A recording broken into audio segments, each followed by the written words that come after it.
planning board, waiting since planning board for January 16th. First thing that we need to discuss is we have a quorum and everyone is here but Manish. And the purpose of this meeting is to talk about tree ordinances and to bring planning board up to speed on what the subcommittee's been doing and discussion and maybe even making a recommendation tonight for at our next meeting. So with that, I know Bill, Rusty, and Chris have done a lot of work. I know Bill, you've kind of taken charge, so I'll turn it over to you and staff it. Greg, if you want to go first.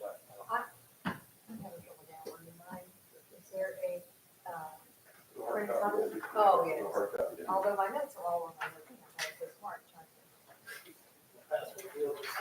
I bet Bill has one. I got it. Greg, Bill, who wants to start? Bill, please. Yeah, first of all, Travis, thanks for calling this work session. Rusty and Chris and I have been working on this.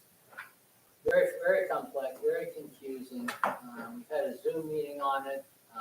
We met a couple of times with, is this not on? No, I don't think so. There you go. Oh, we've met a couple of times with the Union County Forester. Chris and I met with the forester here at Town Hall for, I'm guessing it was an hour and a half, Chris. And I thought it was a very good meeting.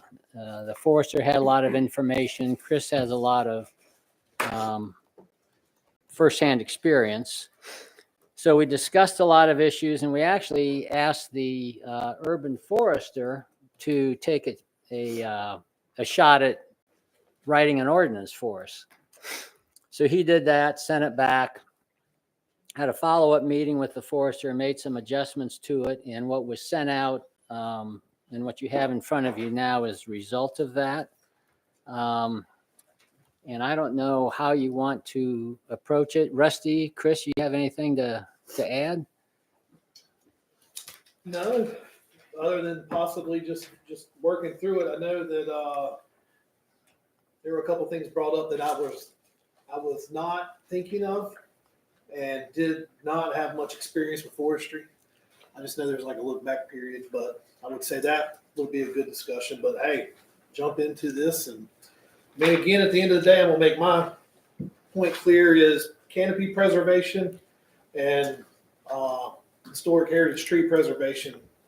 I'm definitely all for it. I think we need this. The developers, the development, achieving that. One thing I would add to that is that with the writing of this ordinance, it would behoove us, I think, to look at managed forestry as a goal with this, because some of the things that are in the tree ordinance that we define now, such as 6-inch caliber trees or heritage trees or whatnot, there's no consideration given there for the health of the tree, for the type of tree the species of the tree that it is. And if we're going to do this, the thing that I would like to see done now, moving forward, is to manage this forestry in a better situation so that you don't have that dead undergrowth, because forest fires begin with that dead undergrowth. It's hard to set a live tree on fire. It truly is. But all that you see what's happening in California right now, a tremendous amount of that is from dead brush to undergrowth before that starts, and then it sweeps. So I'd love to see us be able to address that in some fashion. Well, I would add to that, and you talk about the 6-inch thing, and you can't cut down anything, the real tree greater than 6 inches, but I'm just gonna have to use my agricultural example here. You have to thin out those small trees in order to have the next coming heritage trees. You have these big trees that are this big around now, but there's a life cycle and a life expectancy of those trees. They're not going to live forever. So if you haven't managed it, as you're talking about, getting rid of the undergrowth and that sort of thing, the new guys are not going to come up, cannot thrive. And so think about hoeing a row of corn. When when you put the corn in, you have to thin it out. And you save the strongest ones so that they will grow and produce a crop. It's the same with trees.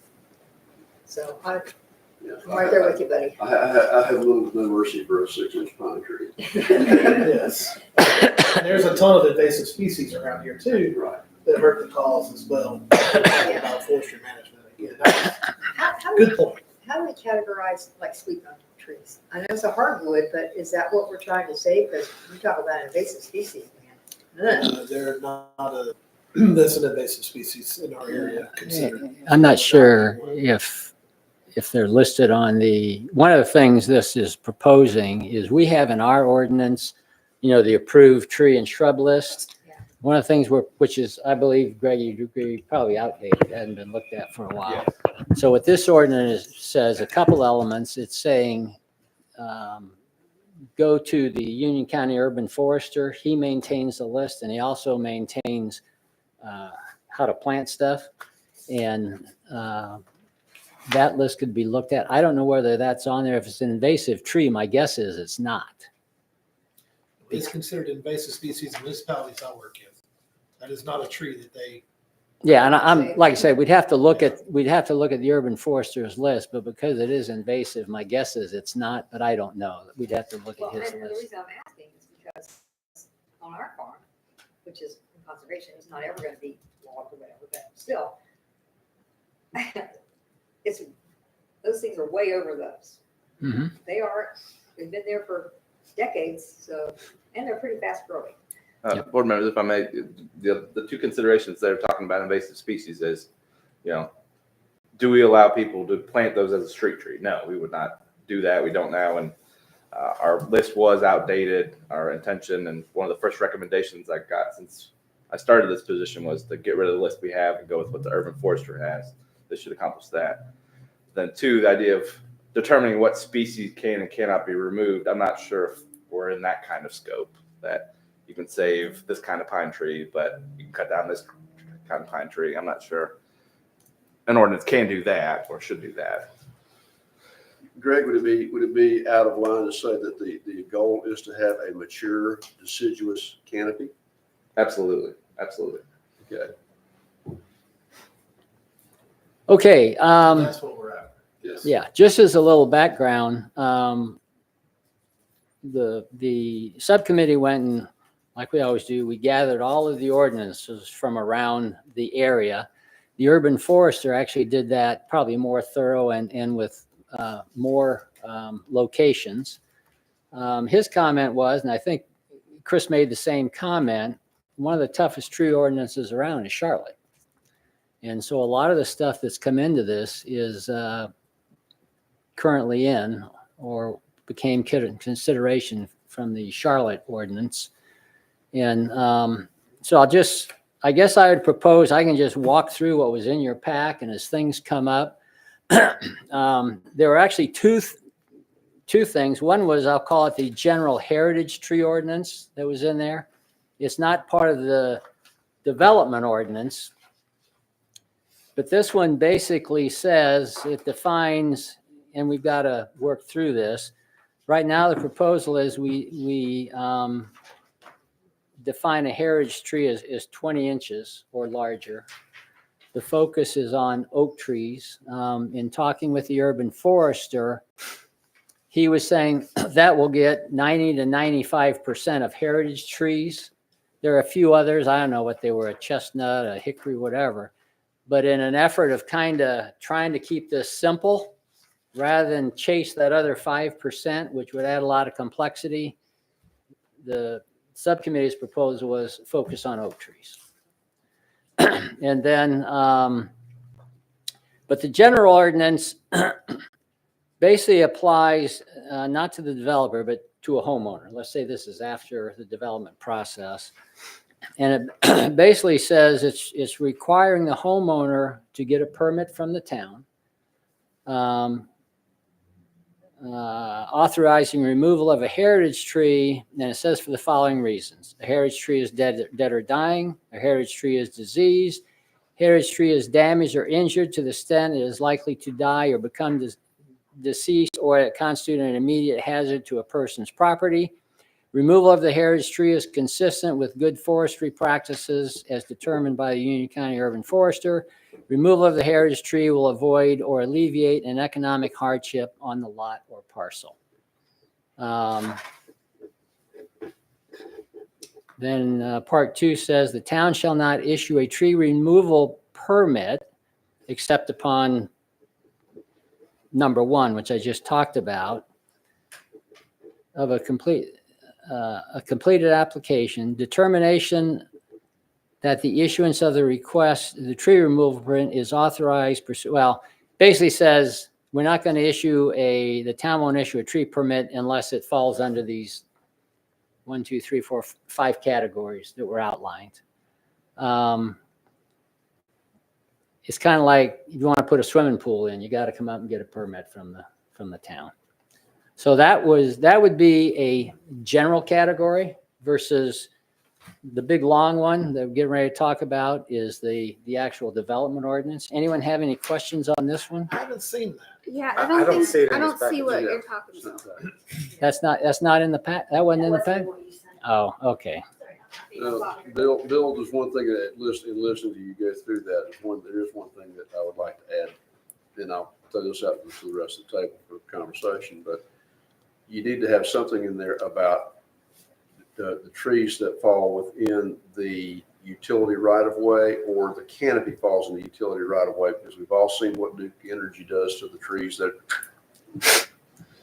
fall within the power line right of way. And that's not the most attractive looking thing in the world. Well, I have to say, while she's doing that, I just have a generic resistance to having to come before the town saying, Mother, may I cut down this tree because I want to put a swimming pool in. 20 years ago, we put an addition on our house for family members, in-laws. I did not take down the pecan tree that was within 20 feet of it because I wanted to save the tree. Well, so regret that now because now the root system is messing up the foundation. So I just feel like that if someone owns the tree and owns the property, that we should have respect for their property rights. Well, to your point, the city of Charlotte found this out too. They cannot tell you can't cut it down. You just get a permit. It can't be denied. They got property rights on it. It's an individual homeowner on an individual tree. The reason that Charlotte does the inventory of getting the permit and basically is inventorying the loss of they got a thing called Canopy Charlotte, loss of canopy. So it's a tree audit. It's an inventory that they keep up, yes, to know what their thing is. They've it's- made it clear that they cannot tell you cannot cut the tree down on your piece of property. You So instead of getting a permit. just have to tell them you're Instead of cutting getting it a down permit, you're notified. as an individual homeowner. You're notified. Correct. Yeah, The and I- developer has to play by a certain set of rules different to what he's trying to propose. So a homeowner, we can't infringe and say you can't. It's just, hey, here's what we're going to do. You come, you say, cut it down. We can't say. But then the developer is where, okay, you've got to play by this list of rules or it's an easy no. Well, how does the homeowner know that they're gonna need to tell us or town that they're gonna cut down a tree?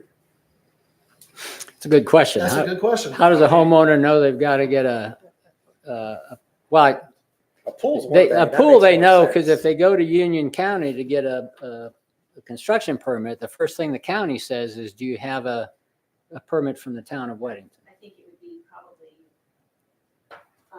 implemented much like our code enforcement is. Somebody's gonna see it and say, hey, my neighbor's cutting down a tree. And then we'll say, you have to have a permit for that. And we'll get a permit. How much does a permit cost? We didn't discuss that, but if we're using it in an audit, there isn't a cost of the permit. It's more of information, like Chris was And, saying. No, but when you say proactive- permit, that sounds like fee to me, and And if it's another job of staff, it needs to have costs related to it. in my that's opinion. what I'm saying. You gotta, Yeah, and I mean, if you assign a $20 or something, but it also, what it also does is, I'm gonna buy Greg's property. Greg, hey, I wanna come in, I wanna develop your property. But, y'all got a crazy ordinance. Go ahead and a homeowner, go cut those trees down. Get them out of the way for me. then I pick it up 3 months from now and I want to develop. That tree is gone. So this at least now has a audit and tracking to say, okay, this was done, whether it's used or not, you can know. And some of that stuff is blatant. Like you will know that they've worked out a deal to clear cut something before the development. developments come. So it's not necessarily, I don't think, the goal to hinder the homeowner, which is what I know you're worried about. Me too. I wouldn't want to penalize any neighbor or any resident that needs to get a tree removed. But otherwise, just another checks and balance before something gets here to know these things have happened. Because you can take that into consideration when bringing a development that we now know they got 12 big trees cut down on their property that were heritage trees, that developer would have had to do something different versus just an individual homeowner. Yeah, if I may, yeah, the scenario Chris talked about, I've seen it happen before. It happens all the time. It's not great. So closing that loophole would be favored. To the chairman's point, how many planners does the city of Charlotte have? I'm going to make this point throughout our presentation. How many foresters and planners do you want the town of Weddington to have if you want to implement this? Charlotte just hired 13 new tree guys last year alone. Jeez. And their sole mission is to go around existing neighborhoods to see the tree canopy, what's been taken down. The Tree street save in neighborhoods. the tree save, the street tree, the yard tree of all these tract homes or Could it national apply builders. to properties over a certain size? Like if you just have an acre, like Yeah. you should just cut down whatever as a homeowner. But Well, it's would you like- want to like, do that? if If it's a if I'm a loophole resident and situation. I've got an acre and you're a resident and you've got 5 acres, it applies differently? I don't think that'd be good. Yeah. Yeah, because I could develop 1 acre, say just in some crazy, well, no, not here you couldn't. But if you could split something into 2 or 3 lots, I think you could small time classify that as development versus an individual. Well, we have minor subdivisions and you can take a 6-acre tract of land and divide it Yeah, into well, that's a good point. 4 things, so. They'd be playing by the ordinance that we wanted to play by, making sure we preserve canopy. They can't just go wipe out it, plant 3 trees and call it wooded lots for sale. What is the, what is the limit though? Is it still an acre for land is still an acre for land disturbance? So anything over an acre, you have to have a land disturbance permit to begin any kind of grading activities on. So why don't you make that in excess of something so that you don't conflict with that? Yes. I think we're under DEQ. They still come to you, but DEQ governs the grading. Right? Yes, So, we don't have our own MS4. yeah. And under an acre, you don't even notify. Right. So, the DEQ, I should say. Yeah, I just don't know how we enforce this with Joe homeowner saying, I want to plant a garden and takes out 2 heritage trees, but the neighbors don't say anything, then And it might go a little bit at first, a little rocky, but eventually word of mouth, especially when somebody tells you gotta go pull a permit, and they're not even involved. They live in Weddington, been here, but not involved in the politics. It's like, I got to go do what? Well, that'll spread through the neighborhood quick. I So- don't know that it always does. I in know defiance, yeah. I know, I agree. Yeah. But once they come up and say there's just a pulling it, it's just like pulling a permit for a shed or other things that people want to know what's going on. I mean,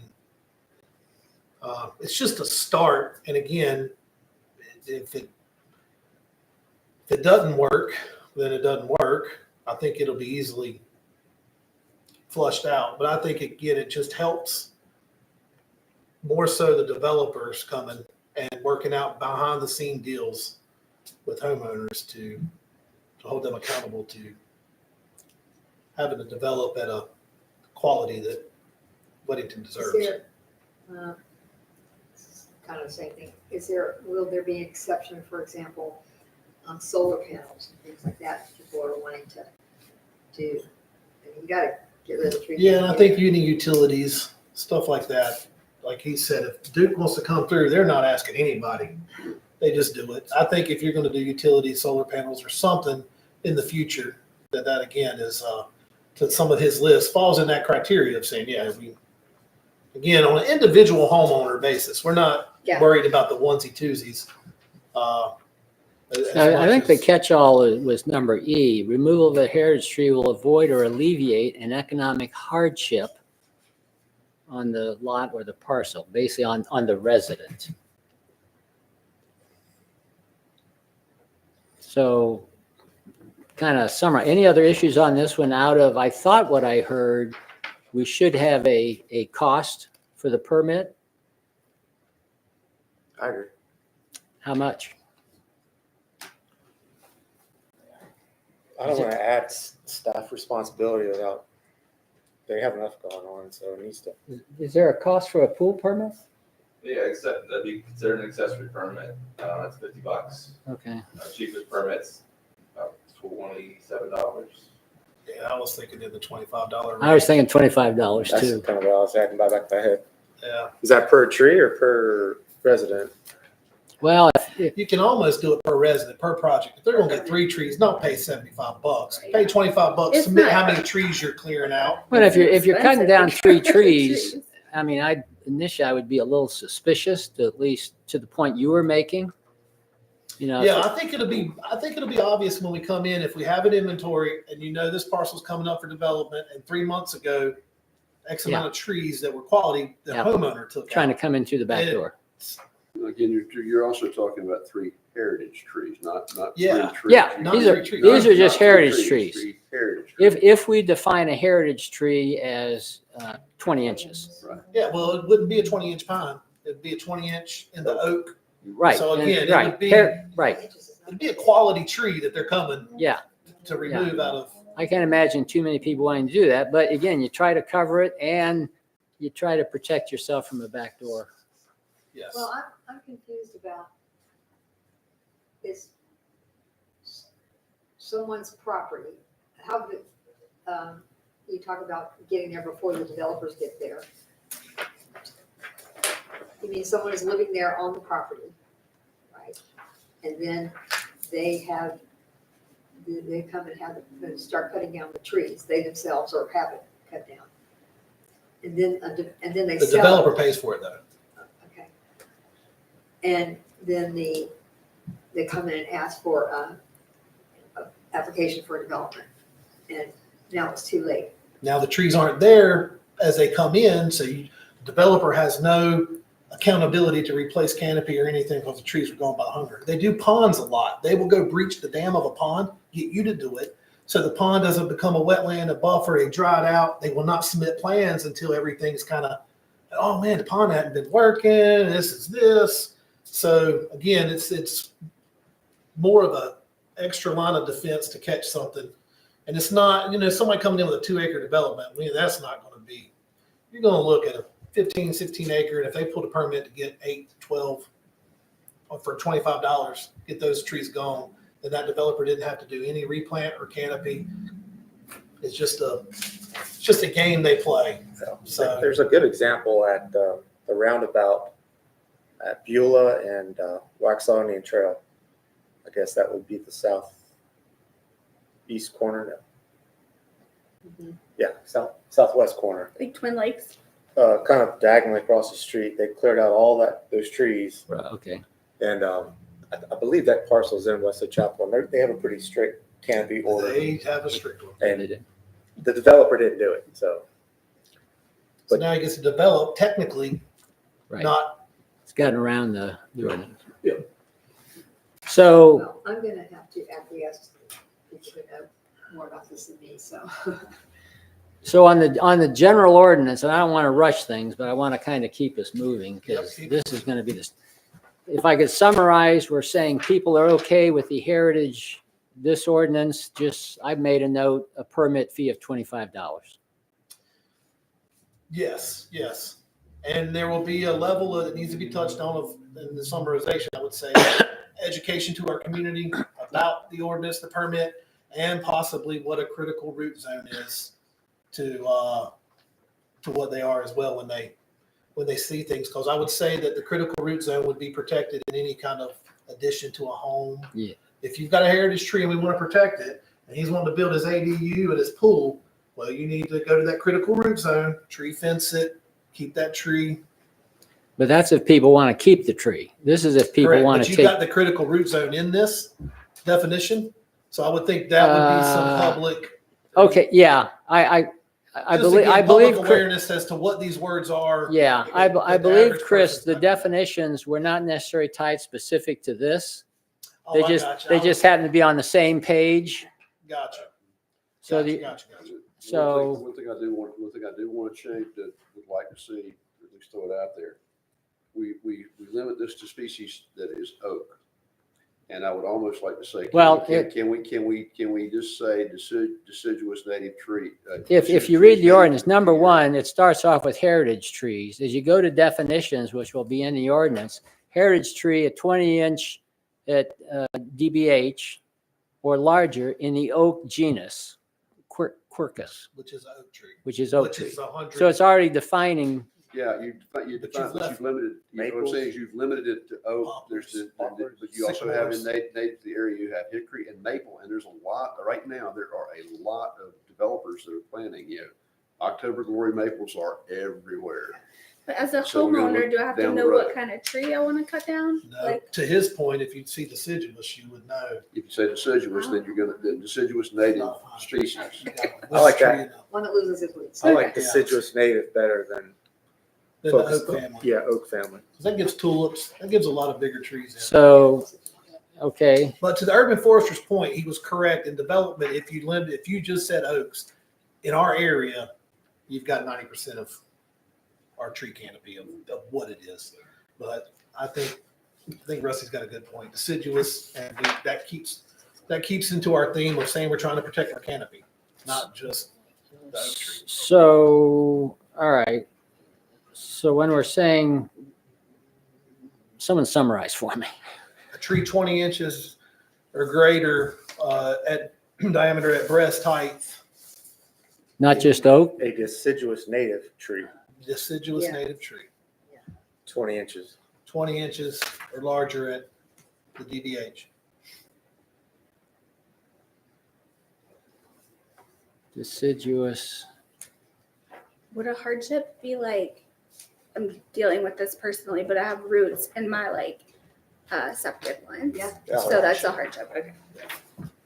So it's going to be, we're defining now a heritage tree, which wouldn't apply to this, but it would apply across the board. Across the board. Okay. 20 inches DBH or larger in the as a deciduous native tree. They just put that at the front, Yeah. deciduous native tree. 20 inches, yeah. Yeah. Yeah, see how I did So that? we just take out in the oak genus. I'm assuming you're getting this, Greg, because you can then write up what this ordinance is. Yeah. Might have to watch YouTube once or twice, but I'm Yeah. following. Take that. Everybody's good with, Karen's got it. everybody's good with 20 No. inches as the. Karen's got it. Rusty. Yes. I think so. What is Charlotte, Chris? You know? 22 inches, I think. Yeah. 20 inches, you start getting credit. 22 inches, they consider heritage. They consider 18 to 22 a specimen tree, which is a quality tree. So 20. Yeah, actually, I've actually got the Charlotte ordinance here. Again, we're kind of like a little small Easter egg of things. So again, the little bit Yeah. stricter quality is a good thing for us. I just want to make sure all members present are good with 20. I am. Okay, so that one I'm gonna set aside. Now I'll just walk people through this section, which basically, like all our other ordinances, it shows what's currently there, what's lined out, what's added is in red. Starts off on the bottom there, Q. And this says, and this is up for discussion, there's several things in here that I've highlighted in yellow, because I think that would be an area of discussion where we want to get alignment on something. Is this example says removal of tree greater than or equal to 6 inches DBH. Right now, the ordinance doesn't have a size. And you take a town like Marvin is 4 inches. Some communities are 8 inches. It's do we have any thoughts on that, or do you want to go through this thing and then come back and I address have these? A question about this one. First of all, 6 inches, if you measure it, is about the size of a water bottle. So everyone just kind of think of that. Big water bottle. The diameter. Yeah, I'm not talking radius, I'm talking. so you're talking across it, so that'd be, 6 inches would be like that.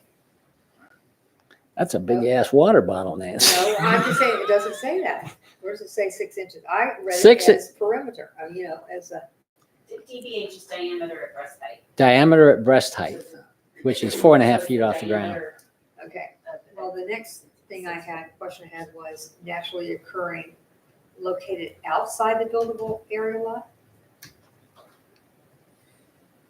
Well, okay, So- yeah, So that, I guess that means the open space? What does that mean?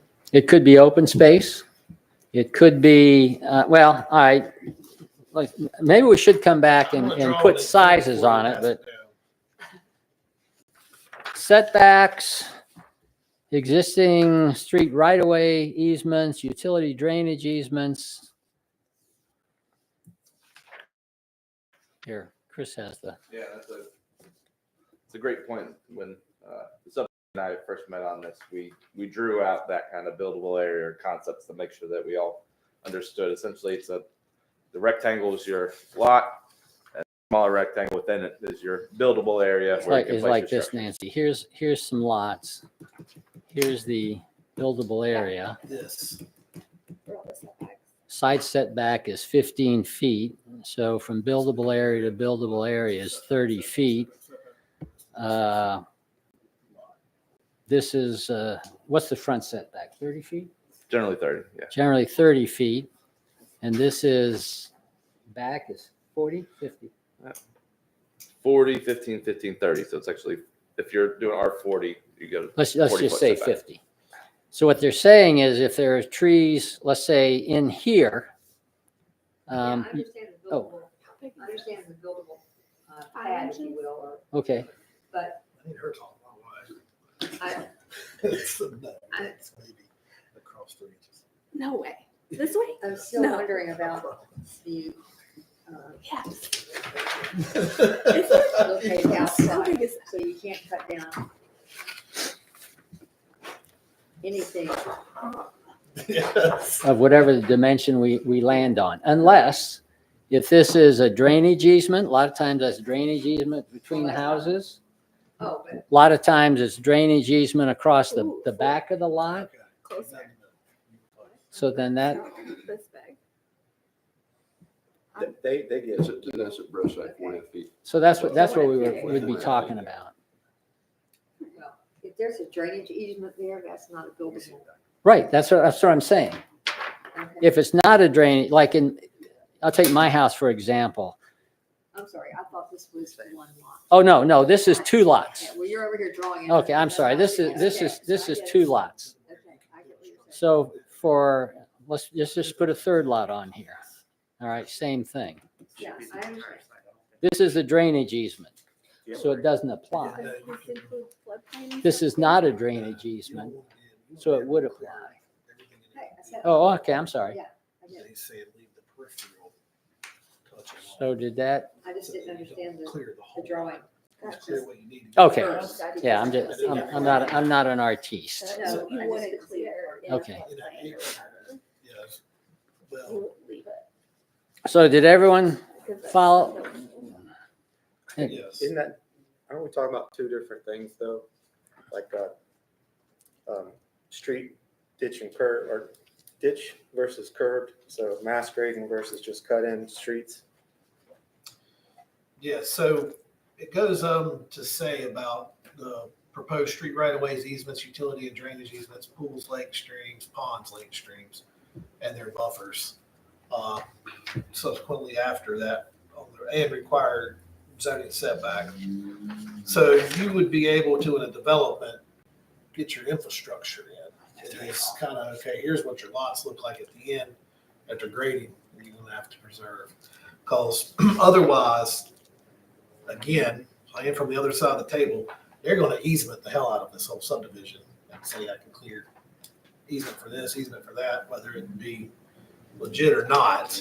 But every development I've done, when the tree survey is required, it didn't matter if it was a buildable area or not. I had to get a tree survey for the entire site. That's where we're going to get into. That's, yes, for canopy preservation. This way, you know what trees, how much is gone. You get an idea, which is easier in today's time with drones and Google. You can get kind of a canopy bird's eye view.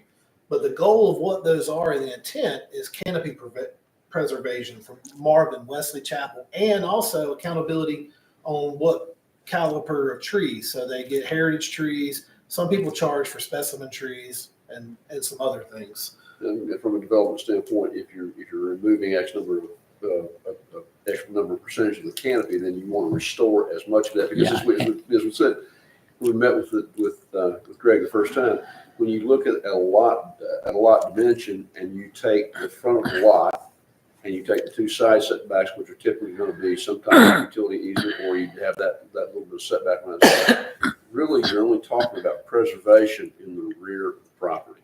That's really the only place, because by the time you get from the curb, from the back of curb, you've got a sidewalk, the grass easement, sidewalk, and then you've got construction entrance versus permanent entrance. So by the time you get done with all that, the front of this with the utility easement and electrical, water, sewer is gone. So we're really only talking about the back portion of the lot. And if this was to be an easement, all they would do is say on the map, like the old maps used to do, is say, hey, there's a 10-foot utility and drainage easement on every side property line, whether there is something there or not. That's just the way the old way was. And it could easily be done today to where now you've got all this where we can go clear every tree within that. So I think the goal is to, kind of have the foresight of what is they're going to work around be when you change the language. And I think to that number, if it's the right number, they're not going to worry about trying to go around it. If it's a ridiculous number, 4 inches, maybe even 6 inches, they're going to quickly find a workaround and just put the stuff on plats, easements that, again, in here says you can do that, and clear cut. So Because that's one of the numbers we have to land on. If you're familiar with, as you're going up Providence Road towards Waverly, those oak trees on the right-hand side, every time we drive by them, my wife asks me why they aren't planted in the median. But they're on the right-hand side. Those are generally 8-inch diameter oaks. There's a couple in there, I think they must get better sun or better soil. They're about 10-inch. So that'll give you a relative size in terms of diameter. But I think this would be back to this number 1A with it just revising to just an inch. But I'd go back to Rusty's about better management. I don't care if it's a crap tree at 6 inches to help better forestry management of what is good canopy there.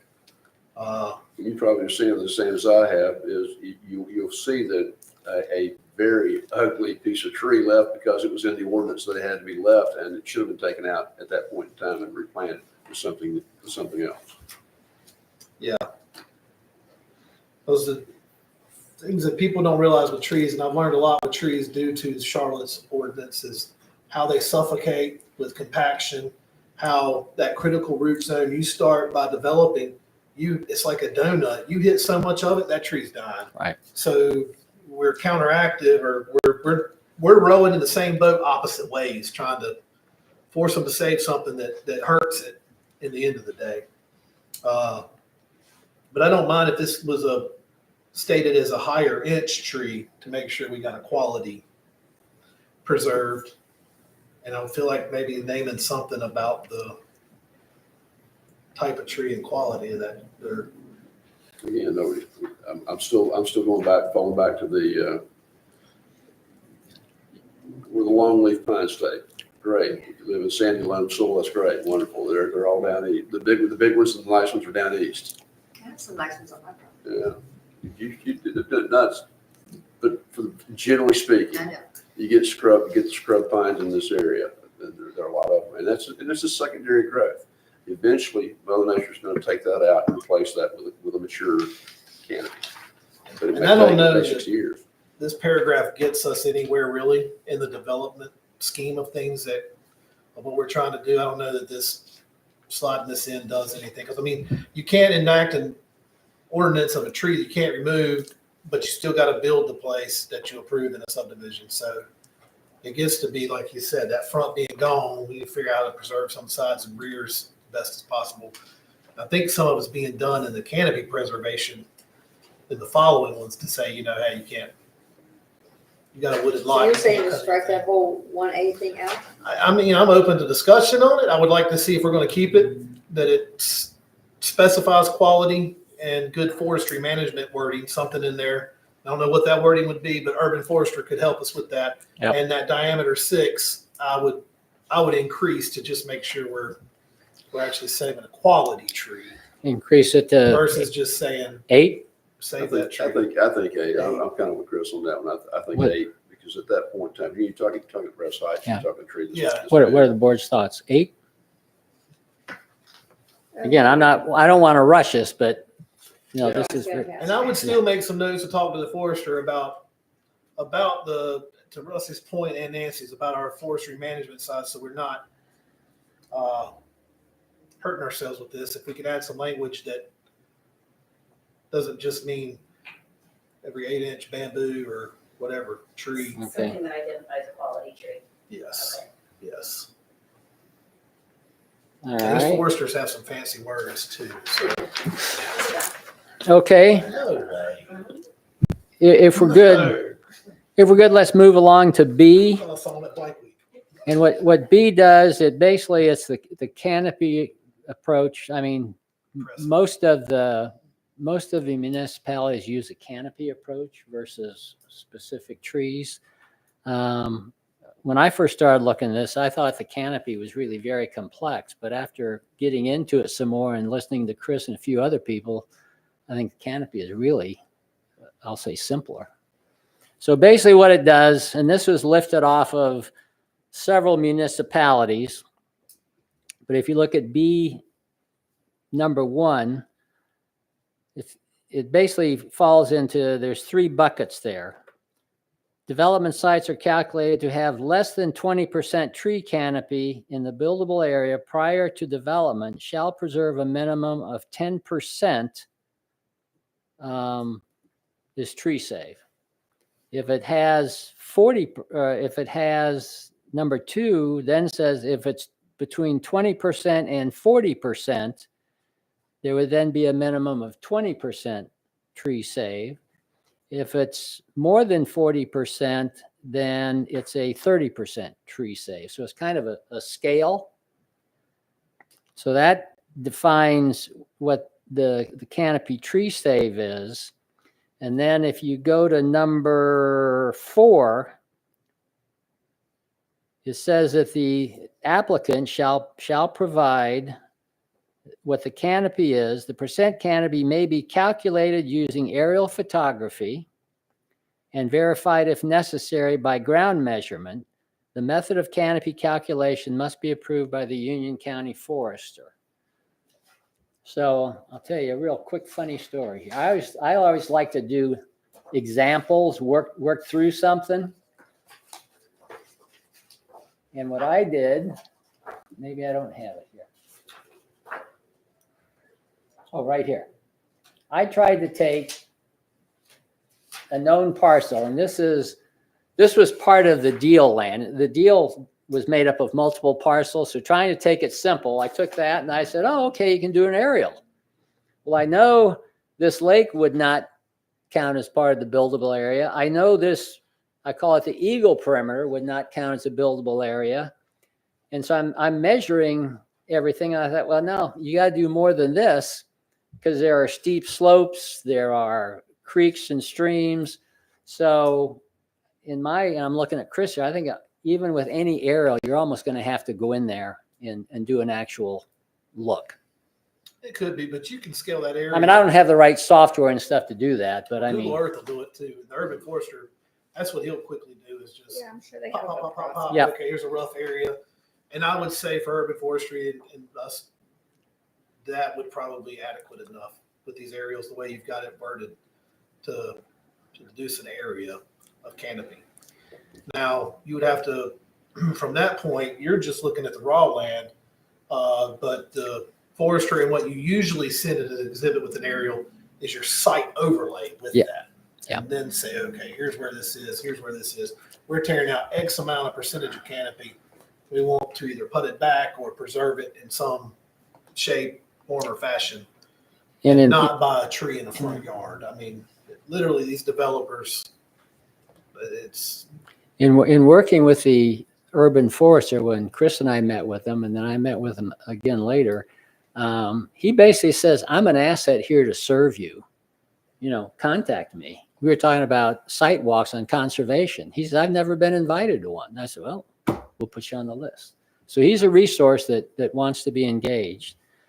If we go down here, number 5, if the tree save requirement does not meet the percentage, additional trees must be planted. Trees planted shall be a minimum of 2-inch caliper and have a spread of 25 feet at maturity. that's pretty standard. And The if- one thing that should probably add that most municipalities have is a ratio. For instance, City of Charlotte's 36 trees per acre. So you prorate that to however much area you needed, and they put the trees, but they would do 2 inches, 8 foot tall has to be planted. Urban forestry have to have amended soil. They gotta ultimately at maturity be at 25 feet to get canopy. So Okay, and the other thing is gonna be is we're not defining the type of tree that we want in there. So is that going to be a pine tree, a Leland cypress, what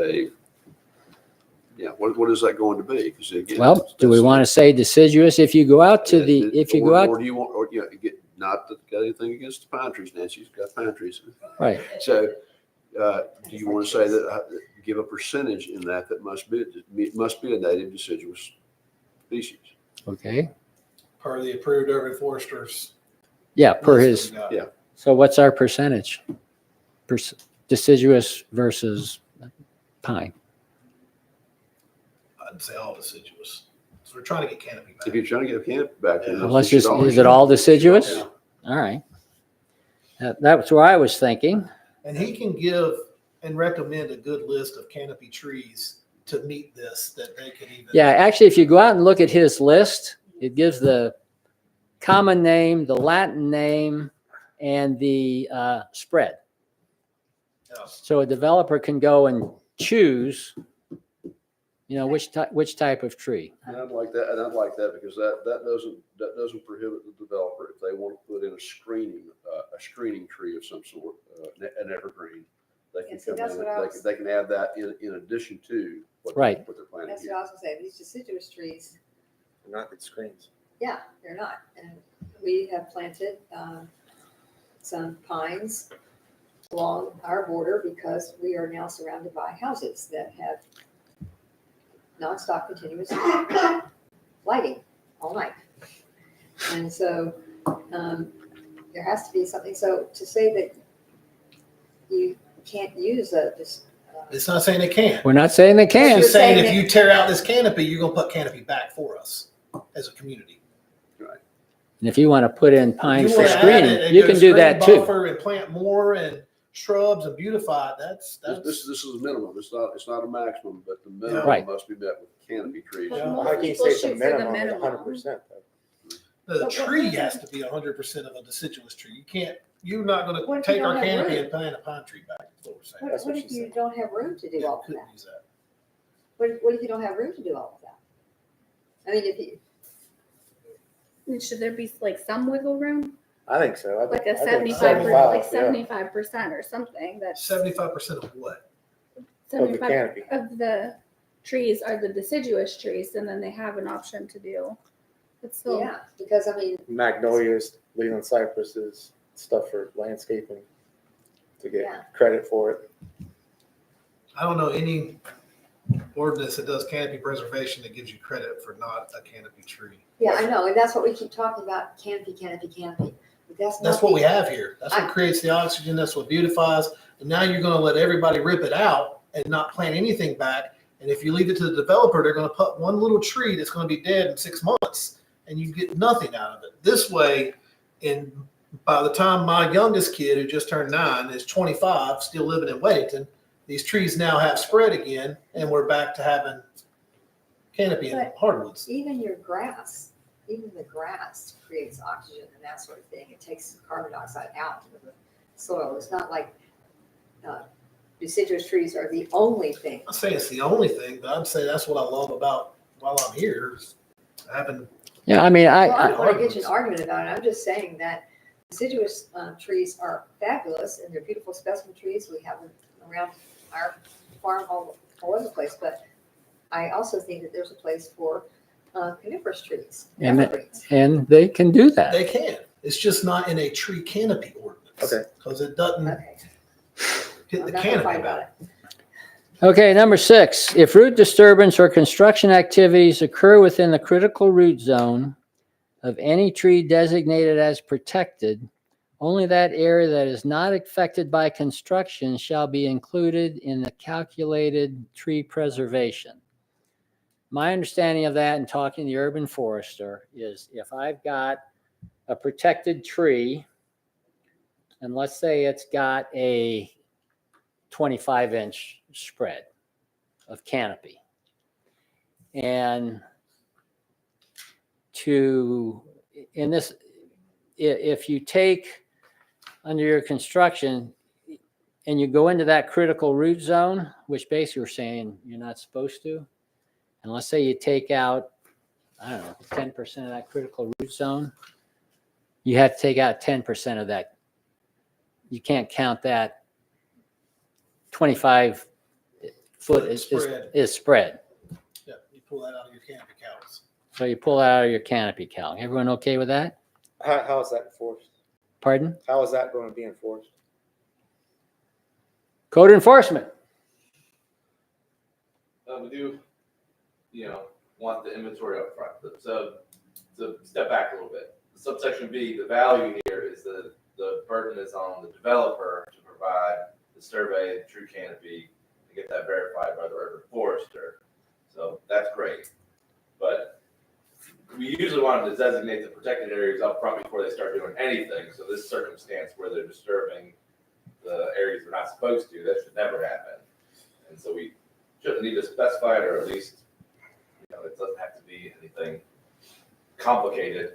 Just don't disturb where you marked on. Yeah, I mean, I get it's good to have something in writing so that we And it have could be a penalty. a penalty. Yeah, so I was getting at, but I mean, a guy on a dozer backing up too far and hitting the tree saver and fence and then putting it back up, but you can see it's disturbed. Like, who's going to catch all that stuff? I know. Current existing conditions, I will emphasize, I cannot be out on site every day. No way. And no planner here can.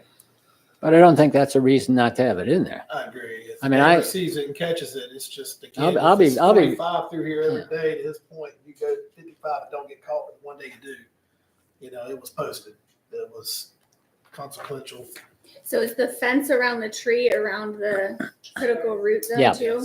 And as we get further into this, it actually describes the type of fencing and all that kind of stuff. And if you take a tree and you say, for instance, the way it'll work is a 10-inch tree, they'll typically say 20 feet, 1 foot per inch. But truly, the trees can grow different and it's really a drip line. But for ordinance sakes, they put a 1 foot to 1 inch circle protected graphical representation on the plans Let's to keep, note it protected. I'm good with it. Let's keep going. Okay, number 8, portions of the development sites that are designated as tree preservation areas shall be protected during construction and shall remain undisturbed. The property owner or applicant shall be responsible for this is to your point, Amanda, the erection of any and all tree fence necessary to protect any existing or installed trees from damage both during and after construction. These tree protection zones shall be clearly labeled on development plans and subject to inspection by town officials. So somewhere in here, as we get further on, it actually describes that tree protection. Where removal of existing trees is approved within a tree preservation area, new trees shall be installed in the general vicinity of the trees removed. The replacement trees shall be approved by the administrator and shall cover the same or greater canopy at the time of maturity. That comes back to the urban forester's listing there. It actually says, here's what that canopy coverage is at maturity. Under number 1, a payment in lieu of tree replacement may be allowed, subject to approval of the zoning administrator in cases where site area should be is insufficient or otherwise impractical to replant trees on the site. Payment shall be based on total replacement cost. I'm assuming that should be replacement costs and labor to plant. Would be total replacement cost. Yeah, totally. Oh, that'd be total. All right. Yeah. All right. I'm with you. Okay. Thank you. The applicant is responsible for providing price quotes, and such quotes shall be certified by the North Carolina Registered Forester, Registered Landscape Architect, or an ISA certified arborist. All right, if we come into C, we're now into the black stuff. This is part of the existing ordinance. And this basic, We missed 7. Run back through 7. oh, I'm sorry. Tree preservation areas shall be no less than 2,500 square feet in area, no less than 10 feet in width, and contain not less than one, I think we're talking about making that an 8-inch tree now. 1 8-inch is where existing trees are insufficient to meet this standard, new trees shall be planted in order to meet this minimum requirement. So I have a quick question, just as from a layman, non-tree planner person. So when you're talking about, you're referring to a tree preservation area here, but we're under the tree canopy section. Is the tree canopy, when you're talking, like in number 1 that you're discussing, that you're talking about, what you're preserving, is that the tree preservation area?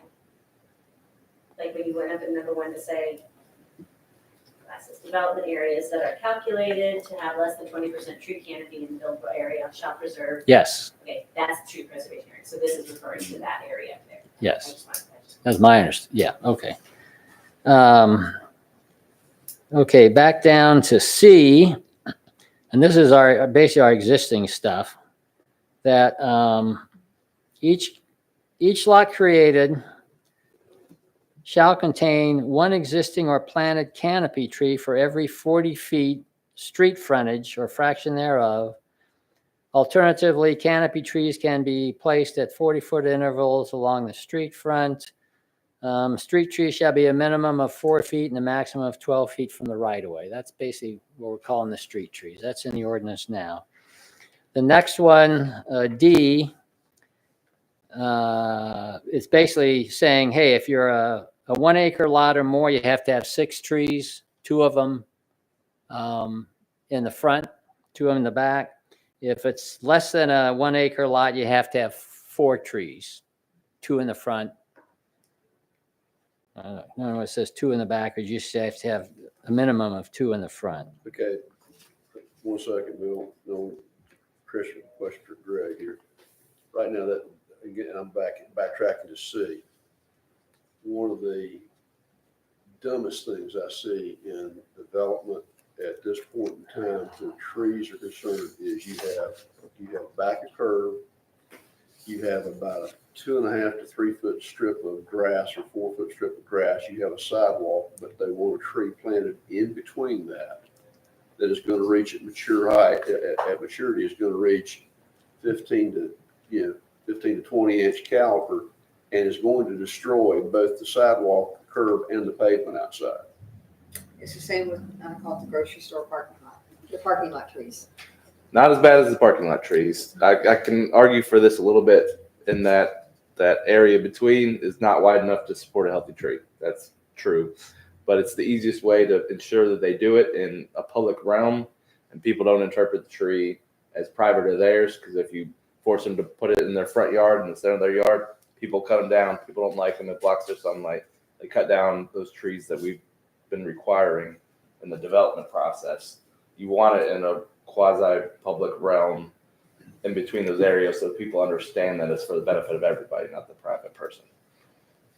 The wider the flat space, the better. But Yeah, some municipalities have changed that planting strip to 8 feet, where they made their roads bigger. But those municipalities take care of the roads. So we're back to NCDOT standard, and it's gonna be Yeah. might be 5 feet now, maybe. We've got one of those in our subdivision right now where the HOA came in and planted in that same strip. And my concern is, I won't be around for it, but, that's gonna be a lot of maintenance long-term, and it's not that good for the health of the tree.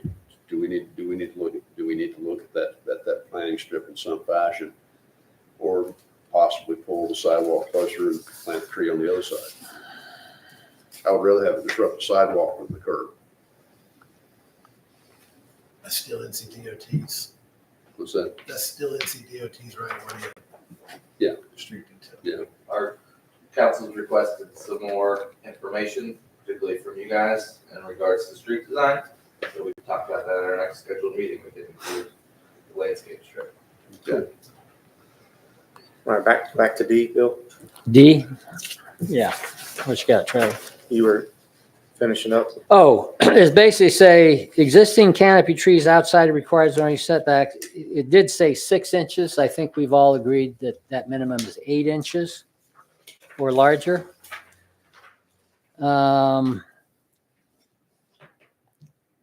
If you've got existing, basically it's saying if you've got existing trees that are properly preserved during construction by installing a tree fence around the CRZ, they can count towards that 4 trees or 6 trees. That's perfect. All right.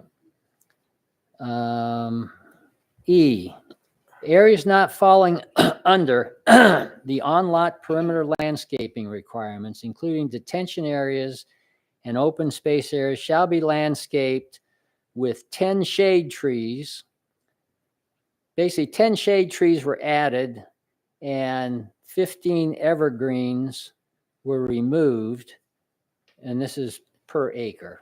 That was a change suggested by the urban forester.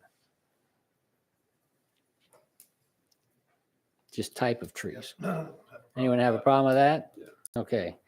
Heritage trees. Heritage trees is fine trees, 20-inch DBH. And basically you're saying in, what was our wording there? Deciduous native. Deciduous native, thank you.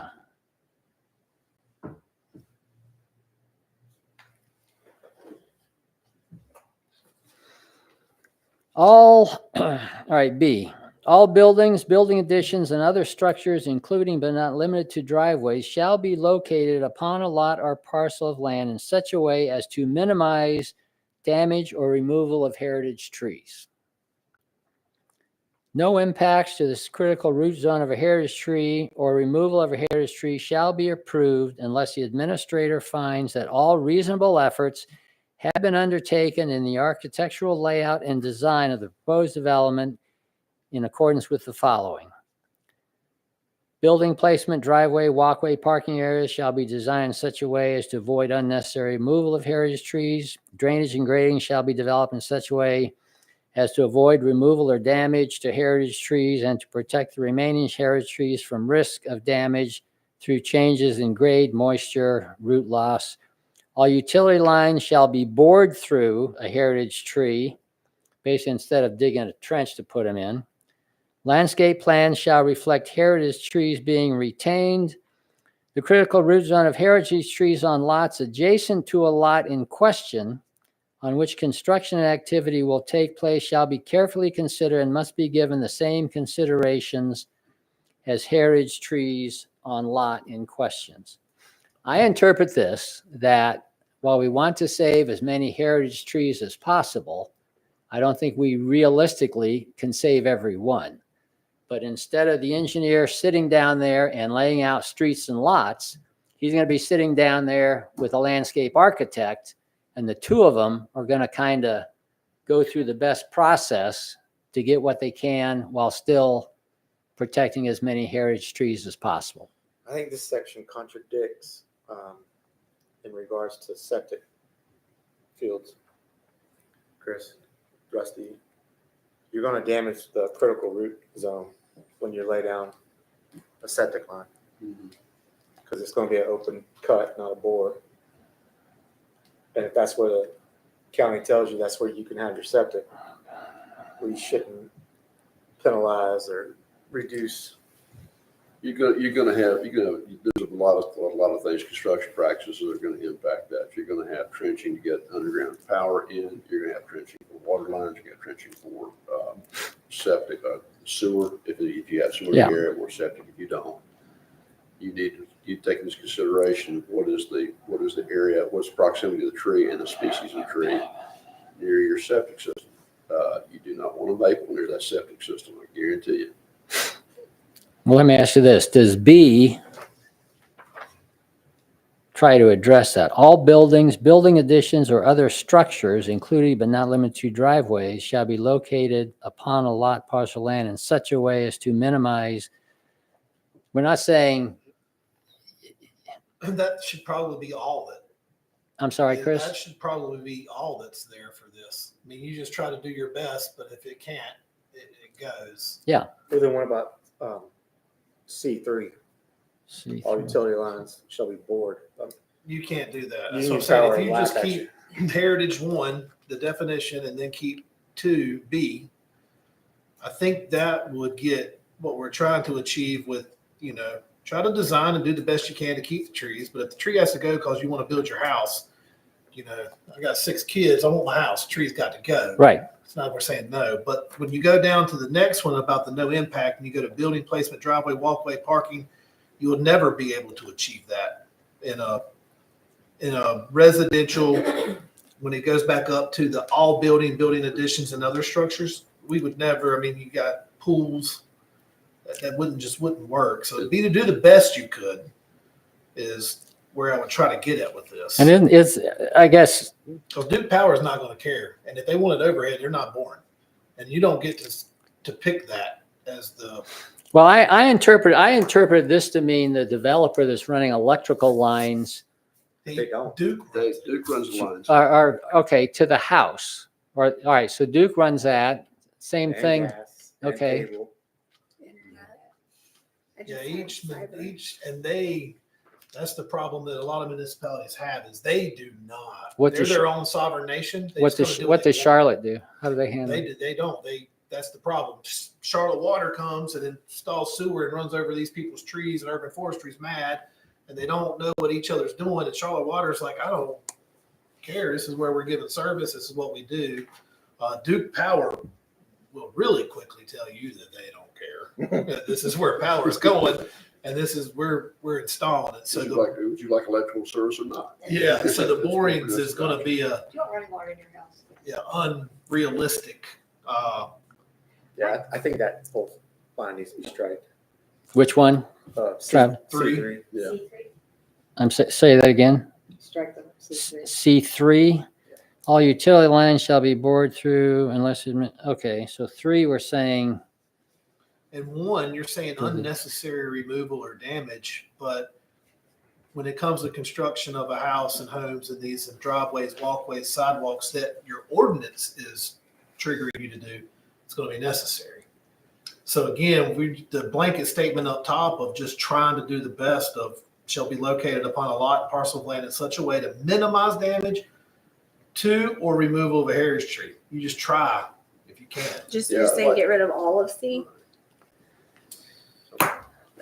I don't know if you want to get rid of all of C. I Well, mean, C4, the landscape plan shall reflect heritage trees being retained.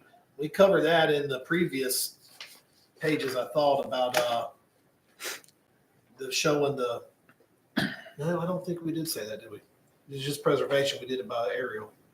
But I think that's a good one. Landscape plan should reflect trees being retained, and their grading plan should should erosion control and show tree protection and everything around trees that are being retained. Yeah, from a review and staff perspective, the idea that says that they should be designed in a way as to minimize damage without an inventory. There's no way for me to know that. They're going to design it on purpose to mow over these trees. But for that point, if they have to do the survey up front and they have to mark the heritage trees explicitly before starting any construction. That's a necessity. That we need that. I look at it, how can we write this to give you flexibility? Again, you can't cover all the exceptions that you're going to run into.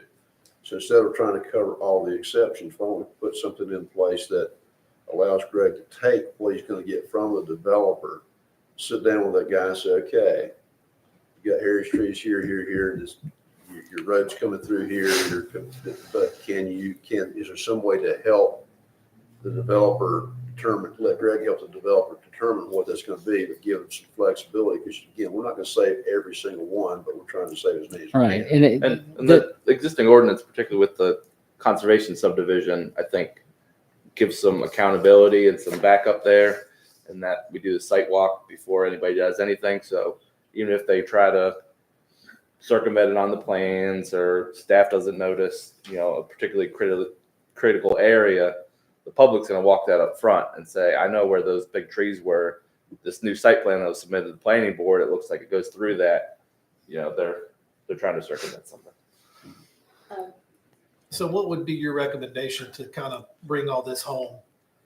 Because I don't think we've said anything about requiring a tree survey yet. Yeah, tree surveys necessary, defining heritage trees is necessary in the conversation we've had so far. Talking about utility boring and things like that, let's strike that. That's burdensome to staff. Nancy, you have I have a question about the critical root zone thing. I know what the book says, but in reality, who remembers when they were having to widen Windover Road to get to the airport? And the giant big trees were there, and everyone said, all the trees are gonna die because of the critical root zone.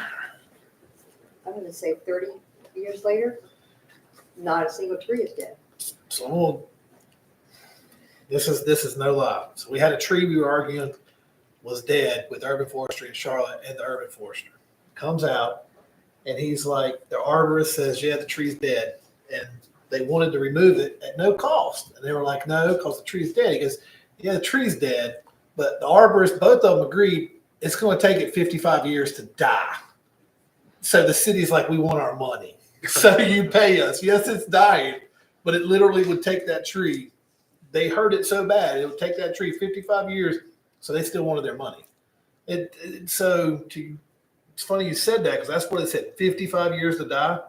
So that's why the ordinances don't place on a dead tree what dead is, because you can say it's dying, you've killed it, it will die, but it may take, starts with one little side and it goes. So Yeah, well, we had a beautiful heritage tree struck by lightning.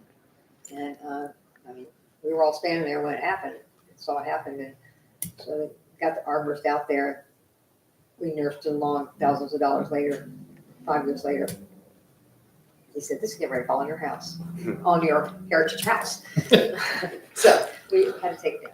But yeah, so I don't know how that was an easy diagnosis, if you will.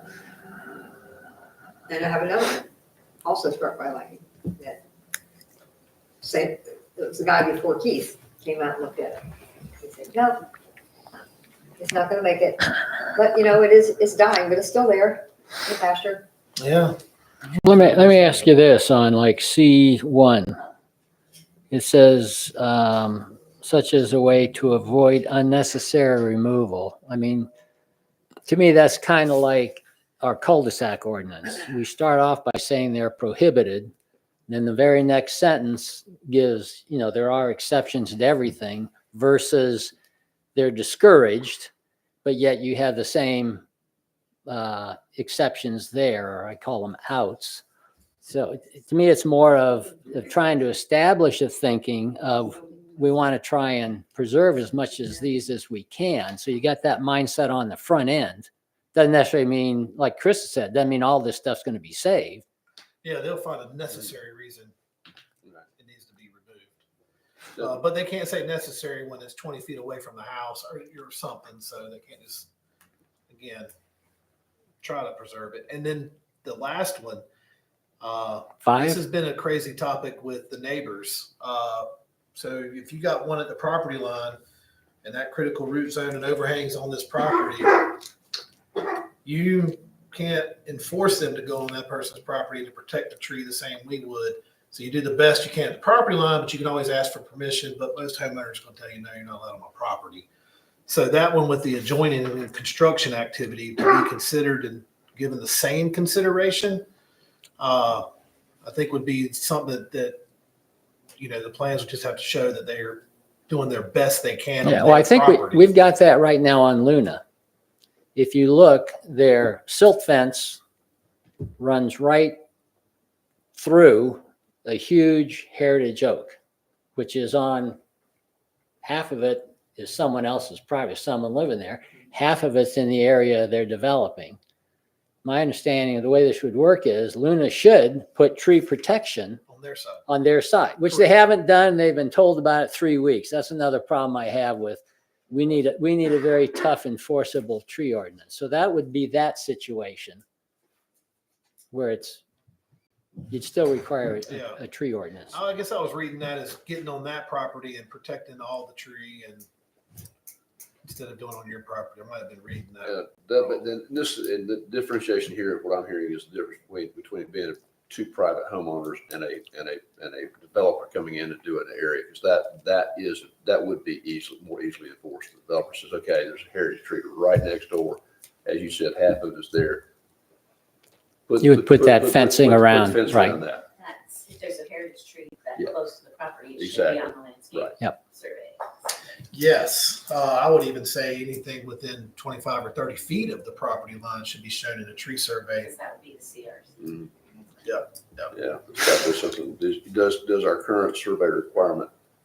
I don't think we do a Encompass. tree We don't have- survey. So we're Don't worry about it, Kurt. Yeah. Okay. Yeah, so this is gonna. Okay, want to move to 3, tree protection? Yeah, Now, well, what did we to finish summarize, up with two? Yeah. to summarize, I had on there 2A, deciduous native. Yep.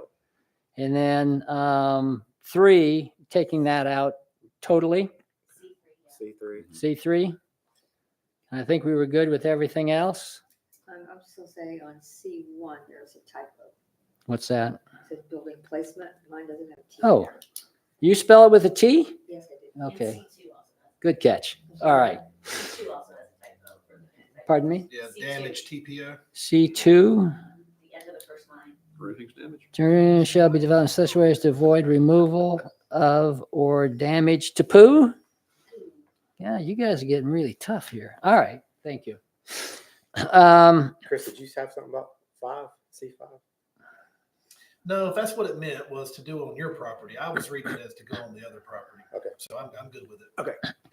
Is Okay. 4 where we should add like heritage trees being protected on other property, like related or no? That's the 5. No, that was the 5 one. That's what 5 says. Well, but just where 4 mentions the plan, what it Yeah. should show, should we add that it shows those trees as well? Are you talking about the surveys? Yeah, how far out? The landscape plan shall reflect heritage trees being retained. That And should, protected, or Yes. and adjoining Adjacent, yeah. trees. I think as far as the buffer and the other trees would be more in the tree survey requirements. Okay, Whatever that okay, requirement gotcha, happened gotcha. would be shown, kind of carried through. Gotcha. All right. Okay, move on to 3, tree protection. Property owners are responsible for ensuring all existing trees shown on the approved plans is being retained and protected during construction. Before any land clearing, vegetation removal, or earth moving takes place on the subject site, a tree fence must be erected around the critical root zone.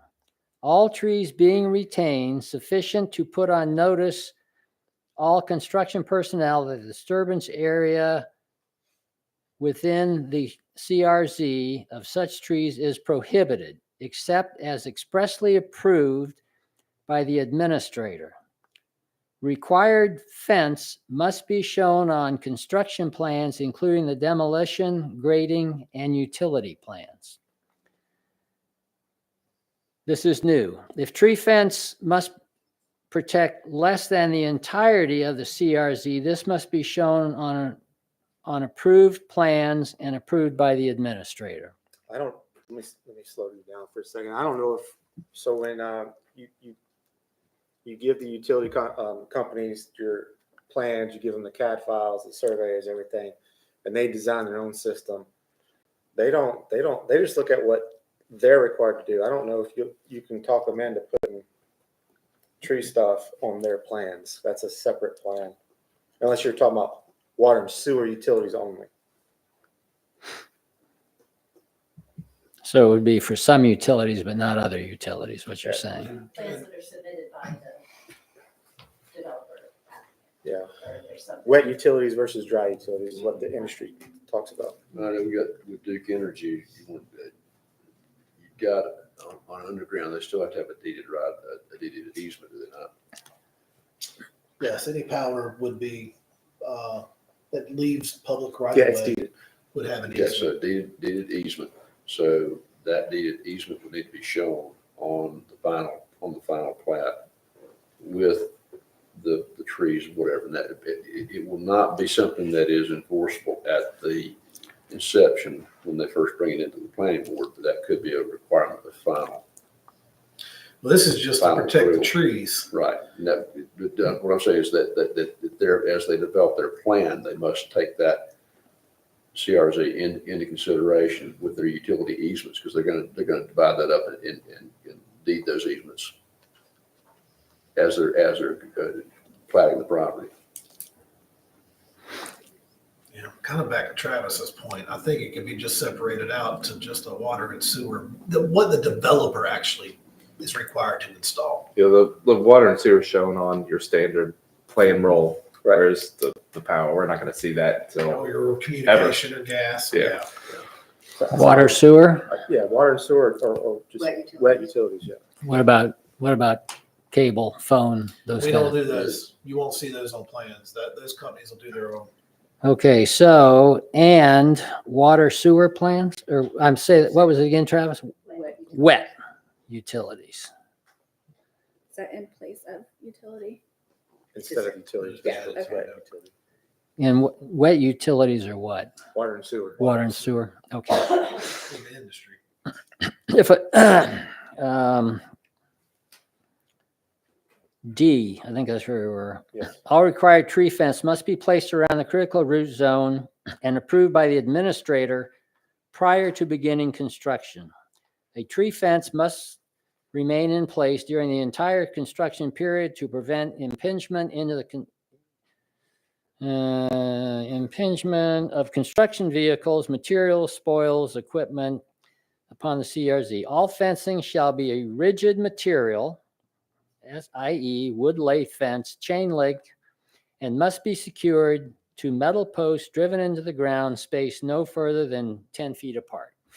I think we lifted that right from the Charlotte ordinance. It's just not orange fence. Chris? that's what I was thinking. Yeah, orange fence is your typical tree fence. Yeah, Yeah, it's not the orange plastic fence. but yeah, that's what The everybody. urban Yeah. forester mentioned that yes, that is a tree fence, but that was not their, they like it better when people go a little harder. And Charlotte is the orange fence right now. The people that go above and beyond put the chain links together. I don't know what a wood lath fence looks like. You got to live up north. We call them snow fences. Gotcha. Yeah, the only place I've seen that enforced, any of that enforced is on a college campus, university campus. That's to control riots. Yeah, so I think I could go back to just saying normal tree fence is an industry standard. Yeah, just the orange. I'm wondering, I mean, chain link fix, man, you gotta get those poles down pretty deep in the ground, and how much damage is that doing? No, they bring them out. They bring them in sections and. Yeah, I thought you were saying Chain 'em that, together. that they actually rent those Yeah, things they and rent put them They in. don't go on the ground? No, they sit on top. So they got like a platform and there may be a section as long as this table and then the next section and they go around. Or with like feet or whatever. Yeah. And they just tie them and chain them together. Because the reason some of them do that is if your dozer runs over it, you just bought the fence from Rent-A-Fence. If you run over the orange fence and tear it down, you tie it up, nobody knew what happened. So there's, But isn't there an advantage to having the bright orange, that I call the There here I am is. orange, the here I am orange? there it like, is. Watch out for me, I'm over here, instead of the chain link. I'm not a proponent of chain link. And It I sounds would say that, expensive also. if we do, just the regular silk post, that I don't know if Weddington requires this, but I'm a big proponent of the caps. OSHA's starting to really crack down on it too, where wildlife and especially people jumping over the fence get cut. So if we can just, do an orange plastic fence that's industry standard with the typical silt fence posts and require caps. on everything. T-caps, yep. T-caps, yeah. Yeah, I'm good with that. All right. Let me see. So I'll take out the parentheses, We're on D. D. Okay.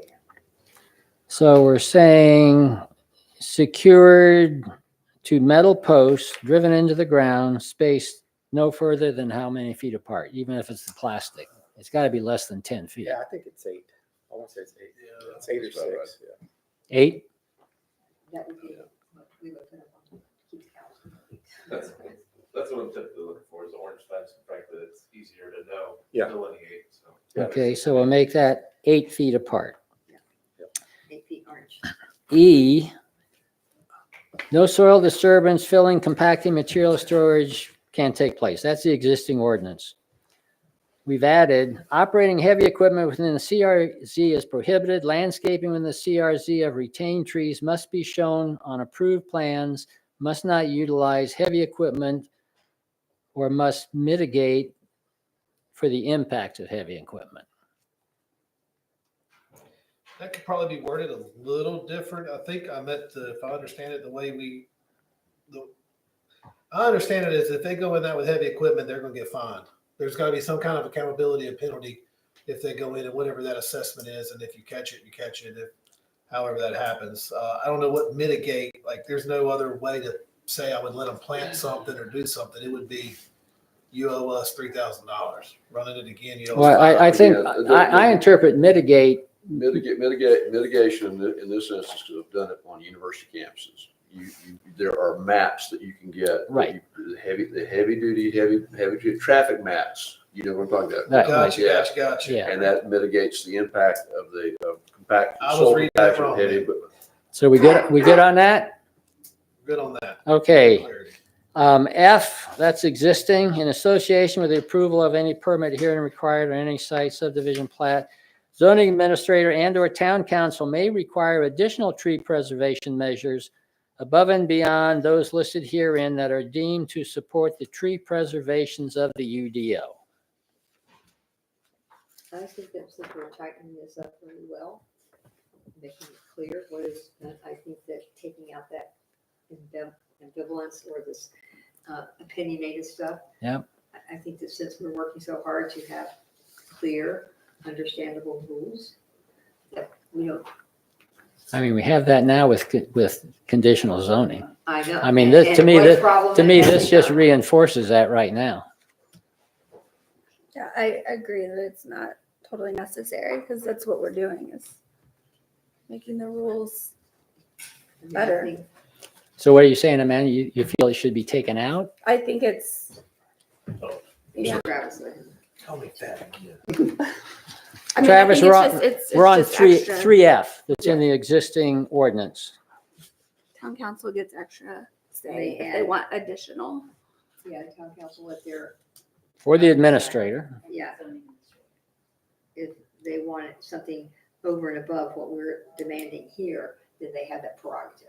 And I think that that is a little too squishy for Too me. vague. Yeah. Yeah, too vague, because someone might say, like me, I want pine trees saved, I think since we're putting so many other I think we're making- restraints on and defining the real tree ordinance, that we could probably eliminate that. Yeah, that was my suggestion, is to take that out. So is that the consensus? I think so. Rusty? I think so. Chris? I don't have a problem with that. All right. We'll take that out. Property owner is responsible for maintenance and protection of all required landscaping, screening, yada, yada, yada. That's in the existing one now. Failure to maintain landscaping is a violation of the ordinance. That's in there now. Planting size and specifications. Can I just back up a second? Sure. Failure to maintain landscaping, does that mean like the street trees too? They have to, That's landscaping. yeah, I know, but the property owner, like in lot 12, if there's a tree planted in front of their. Well, house, to me, in my mind, when we're talking to the developer. Oh, It's not after the fact. well, it says Yeah. property, Yeah, but it says property owner that, and there is no delineation between the two. So the property owner may be an individual or it may be an HOA. in Yeah. So, some yeah, it's under cases. maintenance, so it would be passed. That- So what do you want to say? Property owner. Okay, I'm good with that. That's usually referencing the things that were mandatorily required at the time of the development anyway. It's not saying the tree that's been in your backyard for 20 years.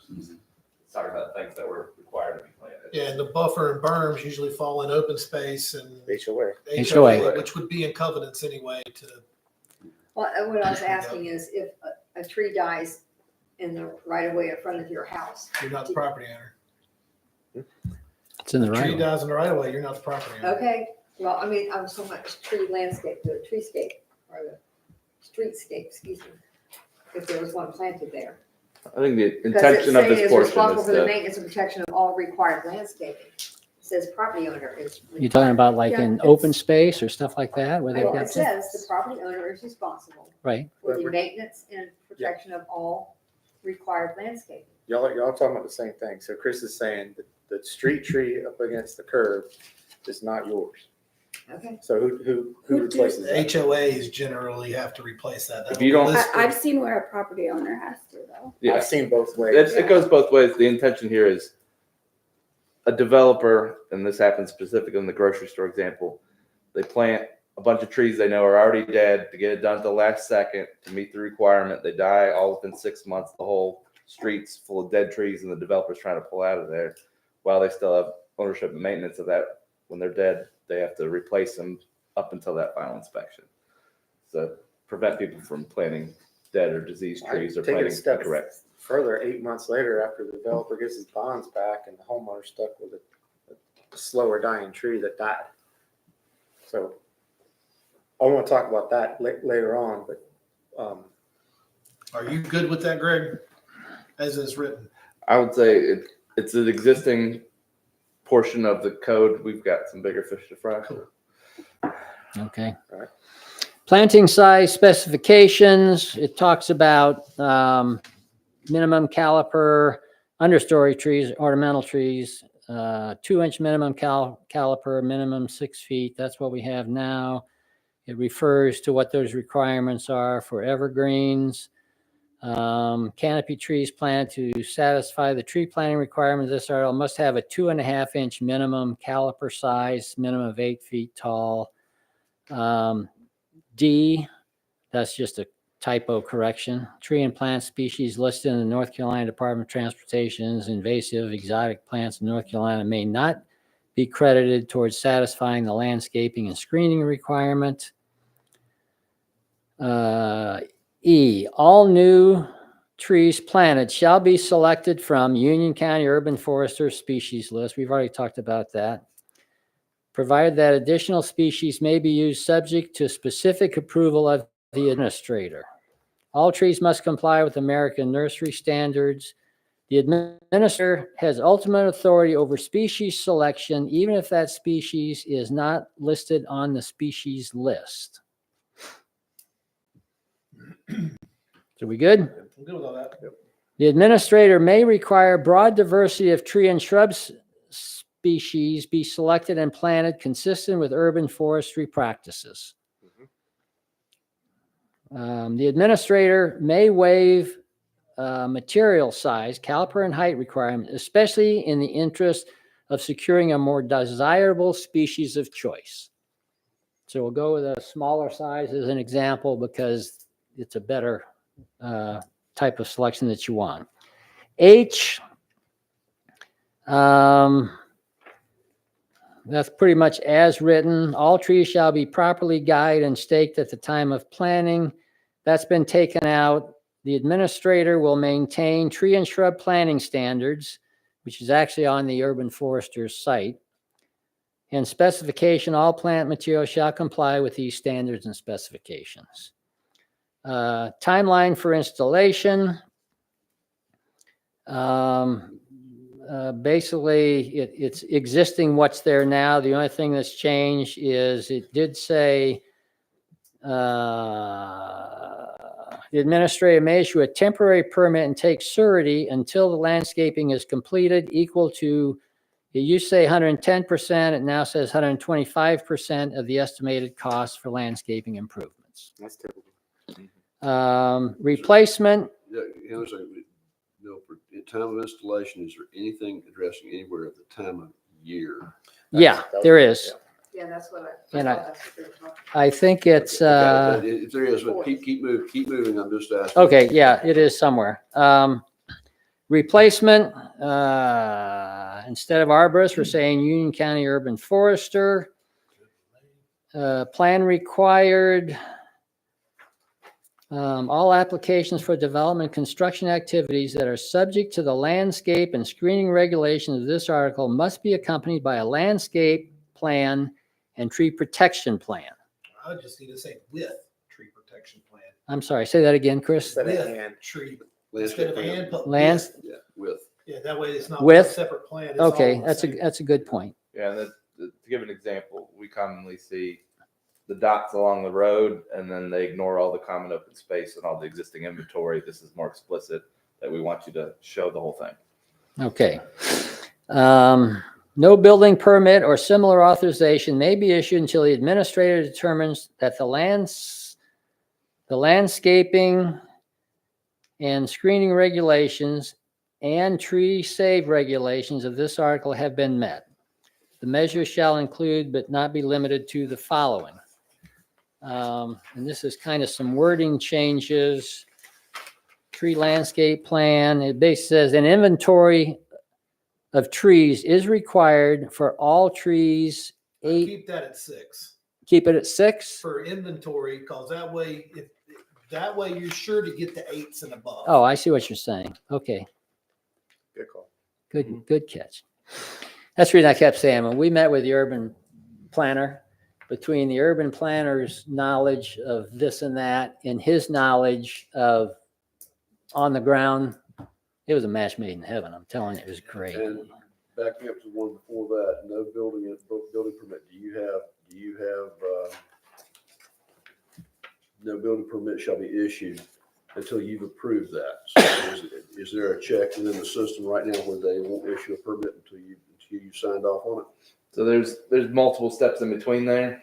So the building permit strictly is kind of on a lot by lot basis once they've been subdivided. All the information we're looking at now is when we're looking at the whole collected parcel. Okay, So there should be more checks and balances to that permit issuance part. all right. Okay, tree protection plan. Tree fence shall be indicated on the tree protection plan, demolition plan, erosion control plans, and it says utility plans. Go back to that wet utilities. Call it wet utility plan. Utilities, yeah. All right, wet utility plans around CRZ trees to be maintained. Then I talk about fencing, that's been taken out. The tree protection plan shows the tree inventory and survey relative to the location, future building footprints, overhead and underground utilities, grading changes, and other infrastructure or anything that will require excavation or soil disturbance or new impervious cover that will be constructed in relation to the location of existing trees to be maintained, CRZs, of heritage trees and other retained trees as prescribed in prescribed tree fence. Read that one more time. Just broadly speaking, we're asking them I- to put a lot more detail into their plans. I'm good with that. Again, They're inevitably somebody will say, I can't get a hold of this utility or I can't put that easement on there. That comes up all the time in existing arguments, but at least make that the standard. And if we have to waver from that a little bit or make exceptions, I'd rather them know that up front and make the effort. All right. I like that. C, a landscape plan is required. Show all landscape plantings, entryway, park, signage area, etc., along with a detailed planting schedule. Show a legend of symbols representing each species to be planted, street trees, landscape trees, shrubs, and plants. Okay, 9. A hasn't changed, assuming everyone's read those. B hasn't changed. C, it was what was added is, where orders issued pursuant to this section, the town will serve a notice, doesn't say written notice.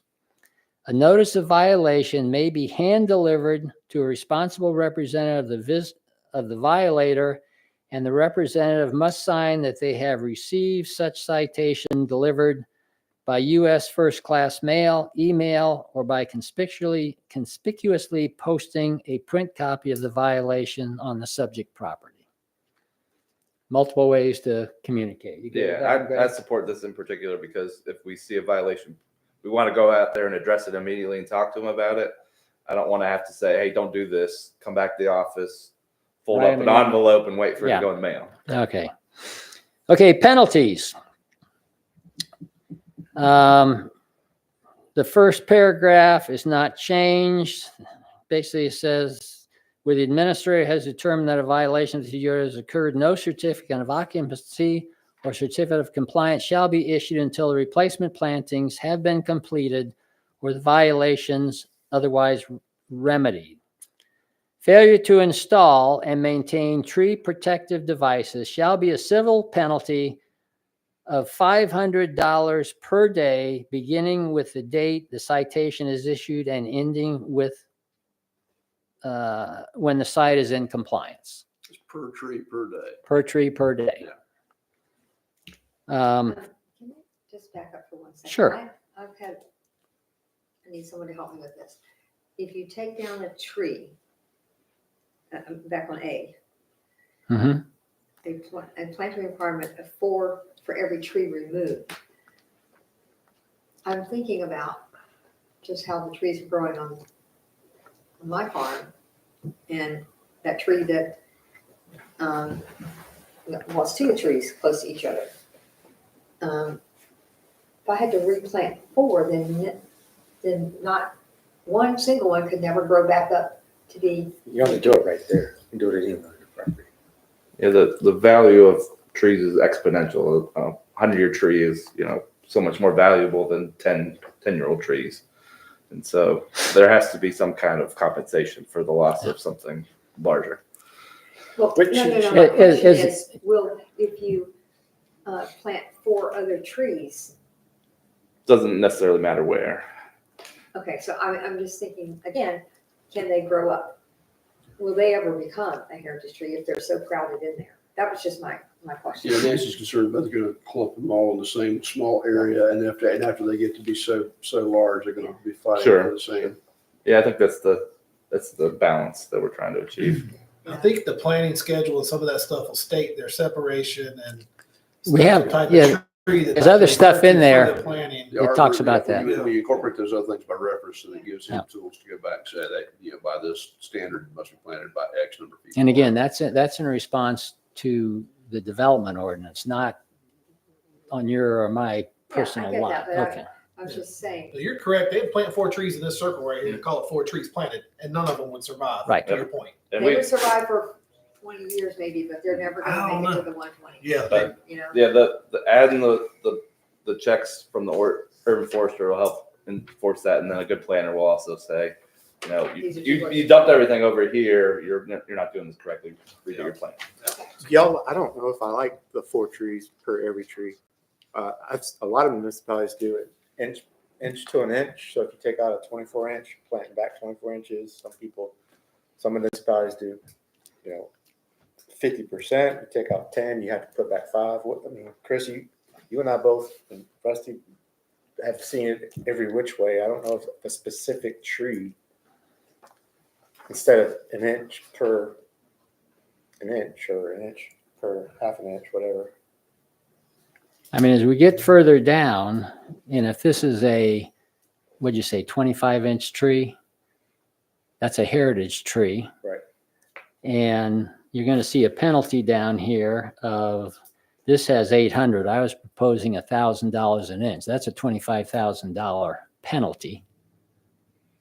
plus planting 4 trees. I mean, you take down a heritage tree and you plant 4 trees, that's like, if that's all it is, Yeah. I'm gonna take down every heritage tree there. Yeah, so But if it's gonna be Travis, 25,000 bucks a pop, He's gonna associate a dollar amount in 4 trees.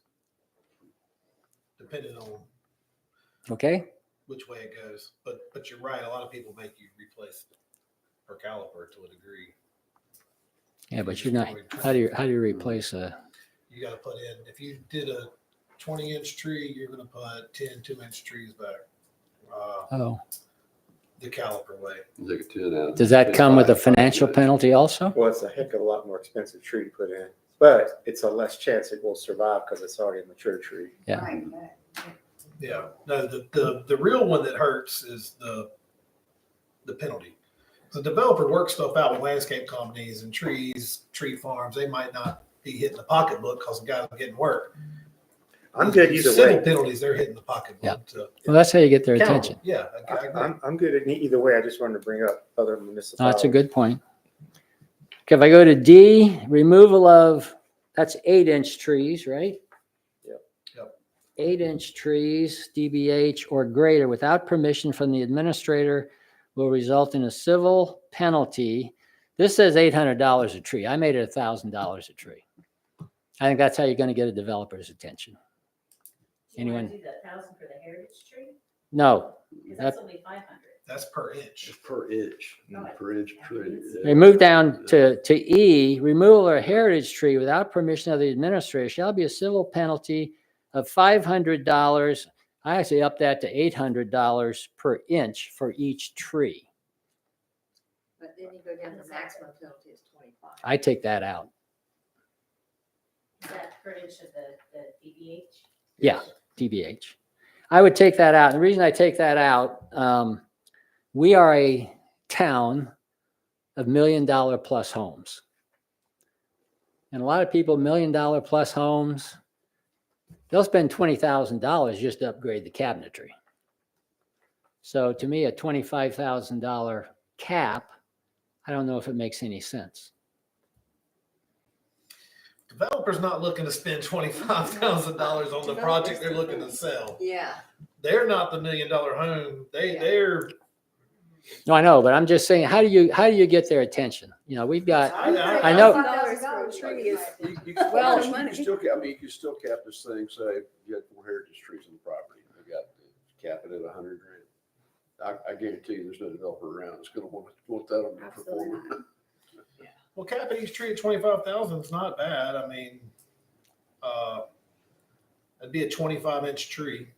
That's for each tree, not even necessarily. Correct. So if he did 4, he's $100,000 in the home. I just underlined that section for each tree. Tree, Yeah. yeah, that's right, yeah, I did go back and read that again. Yeah, so I think that's good to leave. I feel that so, definitely is going to get their attention. okay, so backing up to E, And you're Remove- going to want to raise that price so that you're getting compensated for the smaller trees that they're ripping out that are 20 inches. right now it says 500. I pencil on my notes 800 per inch. So Yeah, so So then we would keep the maximum civil penalty for each tree. yeah, so it makes E a little bit not as potent because again, if they're going to take out a 30-inch tree, it's going to be $25,000. So if we Not max the the $800 25, because 1, you're 2, maxing out. 3, So again, 500 to 800, I don't know that. that'd be a 31-inch tree at $800 an inch. Once you get to 31 inches, That's 25,000. that's 25,000. But then you're into a heritage tree anyway. Pardon? But if you're at 31 inches, you're into a heritage tree. Right. Well, that's what this applies to heritage trees specifically. Yep. And we know on Luna, there were heritage trees there that I measured some from 30, I measured one up to 55 inches. Now, 55 inches was at the ground. So you come up 4.5 feet, it's going to be less than that. But there are a lot of heritage trees over 31 inches. I don't have a problem with it 800. and the I'm sorry, max- Chris, say that I again. don't have a problem with it being 800 and then the max being 25,000. I mean, they start tearing down trees at 25,000 a lick. Yeah, they're not gonna get into the tree save, I don't think. So are we good then with 800 and keeping F? Yes. Okay, And D's gonna stay at 800 too? I'm sorry. D went D will stay at 1,000. 800? 1,000. That's 1,000? D is 1,000, 8 inches. Okay, that, I have a question about this are we asking for an updated tree survey or sending someone out? How is it enforced? Or how do we know which trees stayed or went or whatever? the have to be applicant, inspected. the applicant will come in with They'll that tree address it on the survey. plan. They show tree protection. He approves a plan. And then they should have tree protection on site visits. And if the tree is gone and it's not on the plan, oh, that tree here's gone, we know they owe us Okay. money. And by having the tree survey up front, we will know what size tree it was Okay. at time of thinning. So that is it. I have a Yes, ma'am. question about, we sort of doing Excuse me. we were talking about online about, what about the agricultural forestry plan? I mean, people with parcels of land, I'll use the short property, for example, I know for a fact that part of it is in the forestry plan. In fact, they've already harvested some of it. They're required by, I think that's. And I would say to the point, that even if they're forester, in the forestry plan and they're gonna sell to developers, I know there's a look back period, but I do know that a lot of the homeowners will go ahead and get their lot timbered for the money and the value of what it is because they're in the program. I don't know that we can penalize that or even try to quantify It's not our anything with that. jurisdiction. Yeah, it's just, but it could be done. I mean, if I'm selling 100 acres, it's been in the forestry program. So let's say I'm coming up close to where it needs to get thinned out. They're coming and doing the, because there is a forestry management plan. Yeah, they have that's to. Under, they have to. yeah. And then they have to do these replant stuff. So if they did that to cash out before a developer came, that'd be a rare scenario, but I don't think that would be something we could get involved in. Yeah, the only thing you could do Yeah. is, I said, I think that's above our pay grade. I don't, Yeah. Oh, yeah. I don't It get is. You jurisdiction can't for that. supersede, what the urban, Department of Agriculture. I posed that question to the urban forester after we had some discussion about that. And he sent me some stuff here. I've highlighted just a couple. We can get copies for everybody.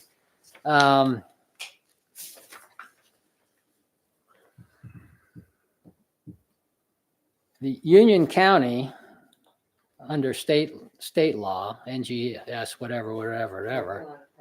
Yeah, I know, but basically they're saying to be a forestry program, the key requirement is you're going to harvest and replant. If all you're doing is harvesting and not replanting, then it's not a forestry program anymore. Yeah, but we've seen people that harvest it right before a developer comes and they do the replanting. They go through the motions because they get timber money, they get things off of that. And they do the replanting knowing that they're selling in the next few months. Yep. It just happens. And I would Yep. never want to penalize that person for being there because they're going to end up paying. You said maybe, I can't remember what the look back period is. But they will end 3 up- years, current year plus 3 years. And it's So a that's tax, more. it's a tax offset. I don't know what it is in Union County. It can be as high as 90%, depending on where you are in the state. It varies by county. Well, I talked to Barbara Long today, who is the person who evaluates whether you qualify for an agricultural deferment. And the forestry program is one, falls in that. In order to be in the forestry program, you have to have 20 acres of forestry, of trees, and you have to have a certified forestry management plan that has been written by the Forestry Service. And so, and they tell you when it's time to harvest the crop, because they see the trees as crop. And unfortunately, clear cutting is an acceptable method of harvesting. It's most common with when you replant pine trees, coniferous trees. But the existing, most of the large parcels that we have left in Weddington were farms. A lot of it's pasture land. There are occasional oaks and things like that that are growing up around the home site. And if it was grazed, because the cattle need shade, and they count that. So that is not in a forestry program. That's not part of it. But if you have 70 acres out of 120 that are wooded, yeah, Definitely that's in the forestry program. Yeah. And they have a forestry plan for it. So I guess I'm wondering if there's a way, and there is, as you said, a 3-year look back for the taxes. So it'd be a 3-year look back on R40, but also the current year. So that really comes out to 4 years of look back taxes on it. I'm wondering if there is some sort of incentive or something that we could encourage the existing landowners, large landowners, the Rothdales and the Shorts and the Deals and the, to maintain the tree canopy. I don't know how much Rob has on his, he has a lot of pasture. I don't know how much is left in trees, but, in the Shorts, they have a lot left. Well, if they, We're shooting ourselves in the foot if we don't somehow address it, I think. Again, that comes down, that's an economic issue, because then again, you're talking value of the crop. I So know. what is the value of that crop, and should Weddington be in the crop buying business? I don't know that that's a. we'd end up the town buying forests to right, protect them. And that's what you. Great concept, but in Weddington, Well, that's an people- expensive Well, concept. people buy conservation easements all the time. They do. Municipalities do. I mean, I don't know what an acre of land sells for in Weddington now. You guys probably know, but you take 10 acres. What's a lot go for now? 75,000? I have no idea. If you're buying 400? it depends. Well, there's $4 million to protect That's- 10 that's acres. Twin Lakes. Like, to Rusty's Twin point, Lakes. That's already, that's. It's like 200. well, I was talking the developer buying the Raw land. land's probably 100. A Okay, developer's so not 10 gonna- acres is $1 million. I don't know if the town's in a position to do that. I think it's a great concept. No, I'm not advocating that. I'm just saying that there.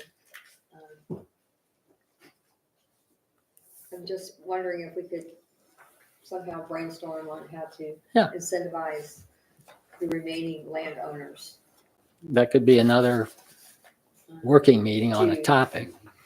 to do that. I have One a thing, and I'm question. not talking about putting this into the current tree ordinance, but it says municipalities, we all know this, may not enact regulations that restrict forestry. However, they may require a permit prior to commencement of forestry activity to ensure that a forest management plan exists and the activity It's sanctioned. comply. I wanna Yeah, hold them sanctioned. accountable. I can't come and tell you I'm in forestry and cut down everything and you never validated it. But that can be on a note on a tree survey, couldn't it? Yeah. You say a note on the, Tree survey. Yeah. oh, okay. Say, how many acres are in the, Yeah, they'll have a reference number and ways to track that down. Okay. But what's your question, Amanda? Well, it was going backwards. I just realized up here that major developments was changed. So is this for all of the stuff we're talking This would about? be is- all Minors, majors. all So developments. if like I subdivided into just 2 lots or whatever. Technically, nothing. yeah. Okay. Technically, that. Okay. Well, I have a couple of additions. Yeah. And Rusty spoke on it a minute ago. I don't remember coming back to that time of year for time of Yeah, installation. that's a good point. And It's in a planting schedule manual from Urban Forestry. They tell you the list of plants, what the season is, and when it should be. So it is published.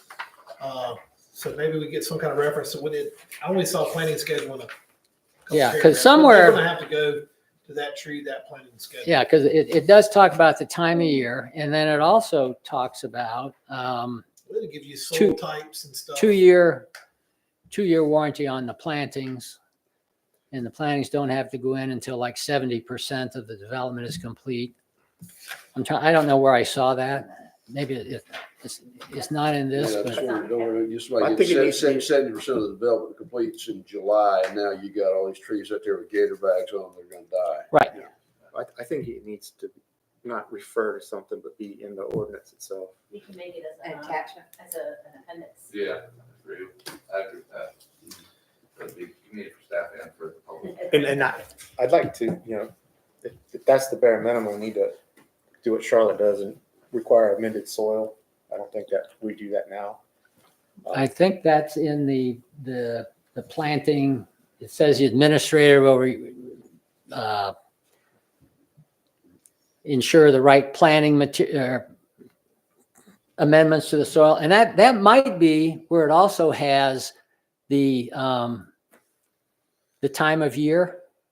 Yeah, I think that is in the planning schedule, amended soils. Yeah, same thing. It's referenced but not explicit. Yeah, to Karen's point, if we put this thing in an appendix, I can tell you right now what's gonna happen is that all the designers are going to, they're gonna cut and paste what that appendix is, and then that's gonna go on their planning schedule, because they're not gonna try to reinvent the wheel. You exactly Yeah. right. Because I think that's what's on the Urban Forester's planning record. Maybe that's where I saw it. Mhm.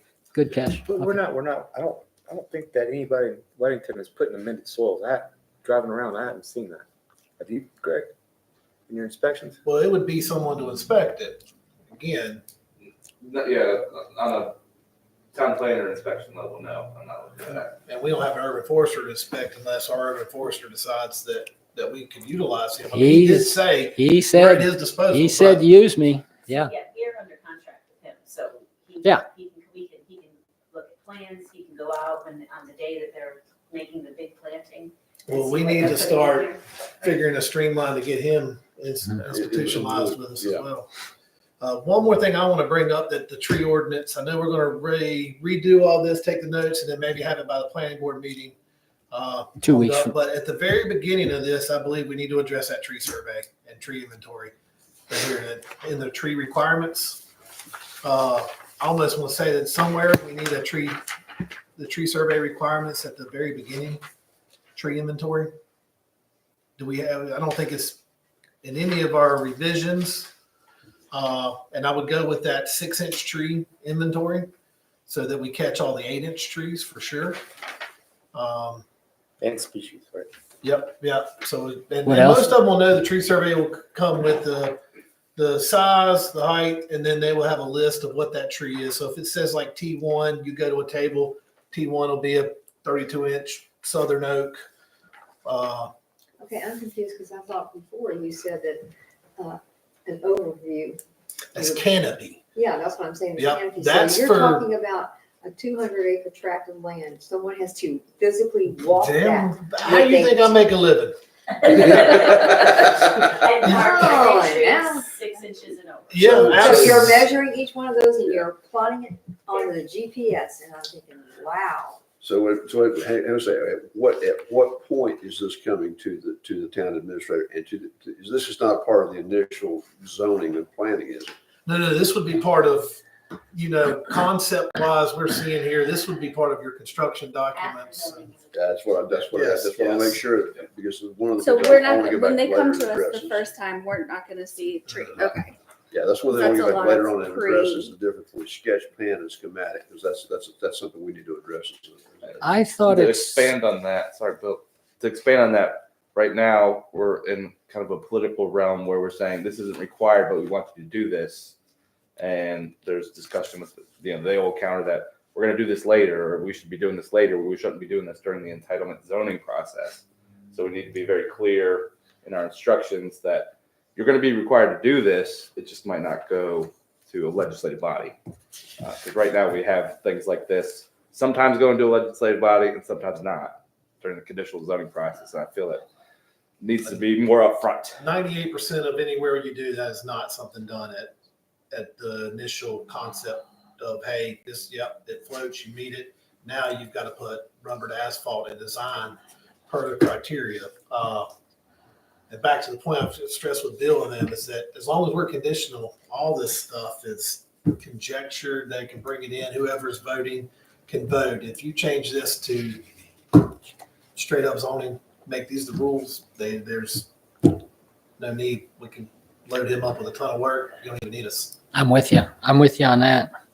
I'll check, but I thought somewhere in here it said the applicant is required to submit the tree inventory, tree survey. How much does that cost? 20,000. Like Yeah. before I even know if I'm approved, That's why, yeah, they don't do it in front. They don't, this is stuff that's in the, so our ordinance tells you how to do it. But when they come to us, what we need and what he was pointing out in sketch plan is we're at a concept. Does it meet us? Yeah, no, I And it agree. hits our stuff to go. Then they gotta develop to this. Yeah. So I to your don't point, know Greg, how in the world they could put a concept plan in front of us and we not know where the trees were. Because if you're saying the road you want to have here and you have your lot here, well, that's going to change significantly if there are heritage trees in the way. How in the world? This goes back to the next piece of this I'd like to delve into with the planning board and some committees to get this thing changed, is that right now we require quote unquote sketch plan. Can anybody hit something to this table right now, tell me what a sketch plan is? it's Define- way less define than it. we're asking I for. used That's to for know sure. what that Define it. was. Now, AIA has a specific set of requirements for schematic documents. And it tells you specifically what is to be required in schematic documents. It gives you it's not a full blown plan. So what I'm getting at is if you require a schematic document, it's more onerous on the developer, but the developer's also going to look at this and go, wait a minute, am I going to be able to get this through the zoning board? Am I meeting the criteria that they're going to want? That's where having clear definitions of these things and having schematics. Okay, now when they bring a schematic to this planning board and to Greg, it is covering inside the lines, because they're not going to spend that money and with a chance of being thrown out the window. Yeah, there will have some levels of math already been done with that. Your BMP's roughly Right. size. There'll be a lot more. Sketch plan is, I can have my son draw a sketch plan today.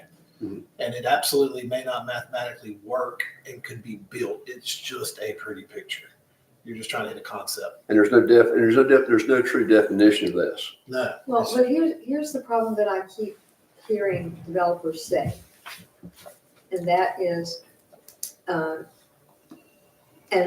let's use the recent application by Very South.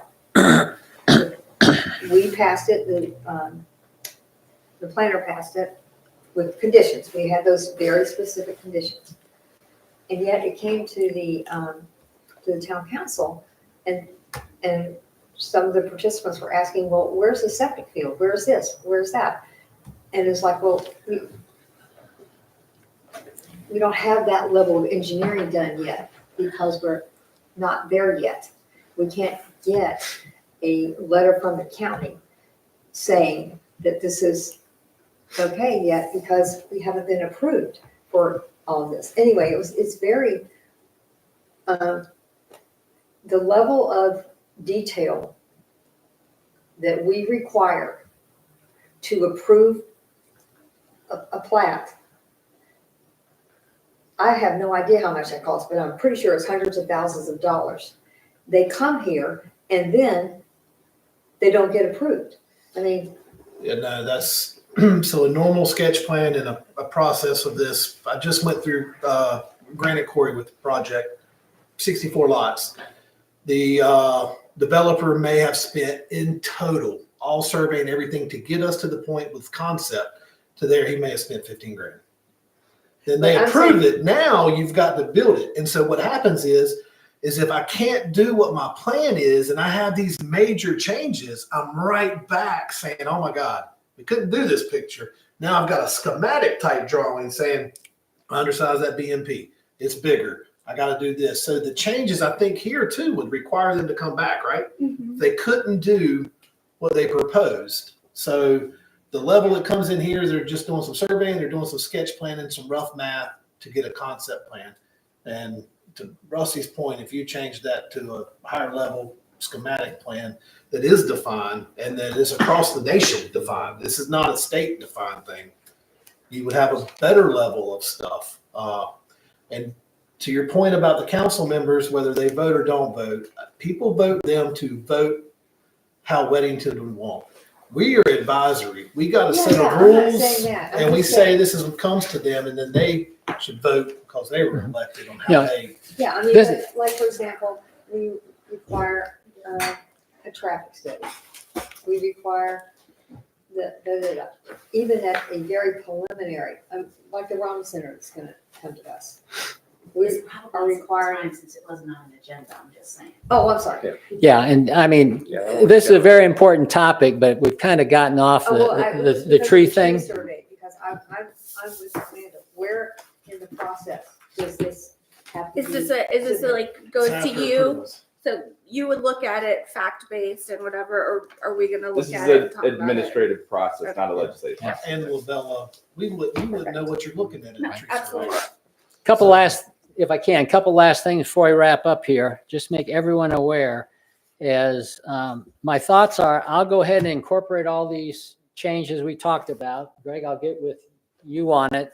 And then as part of this, right now we have the approved plant list. It's referred to as Appendix 3 in the ordinance. That will come out. That's 8 pages.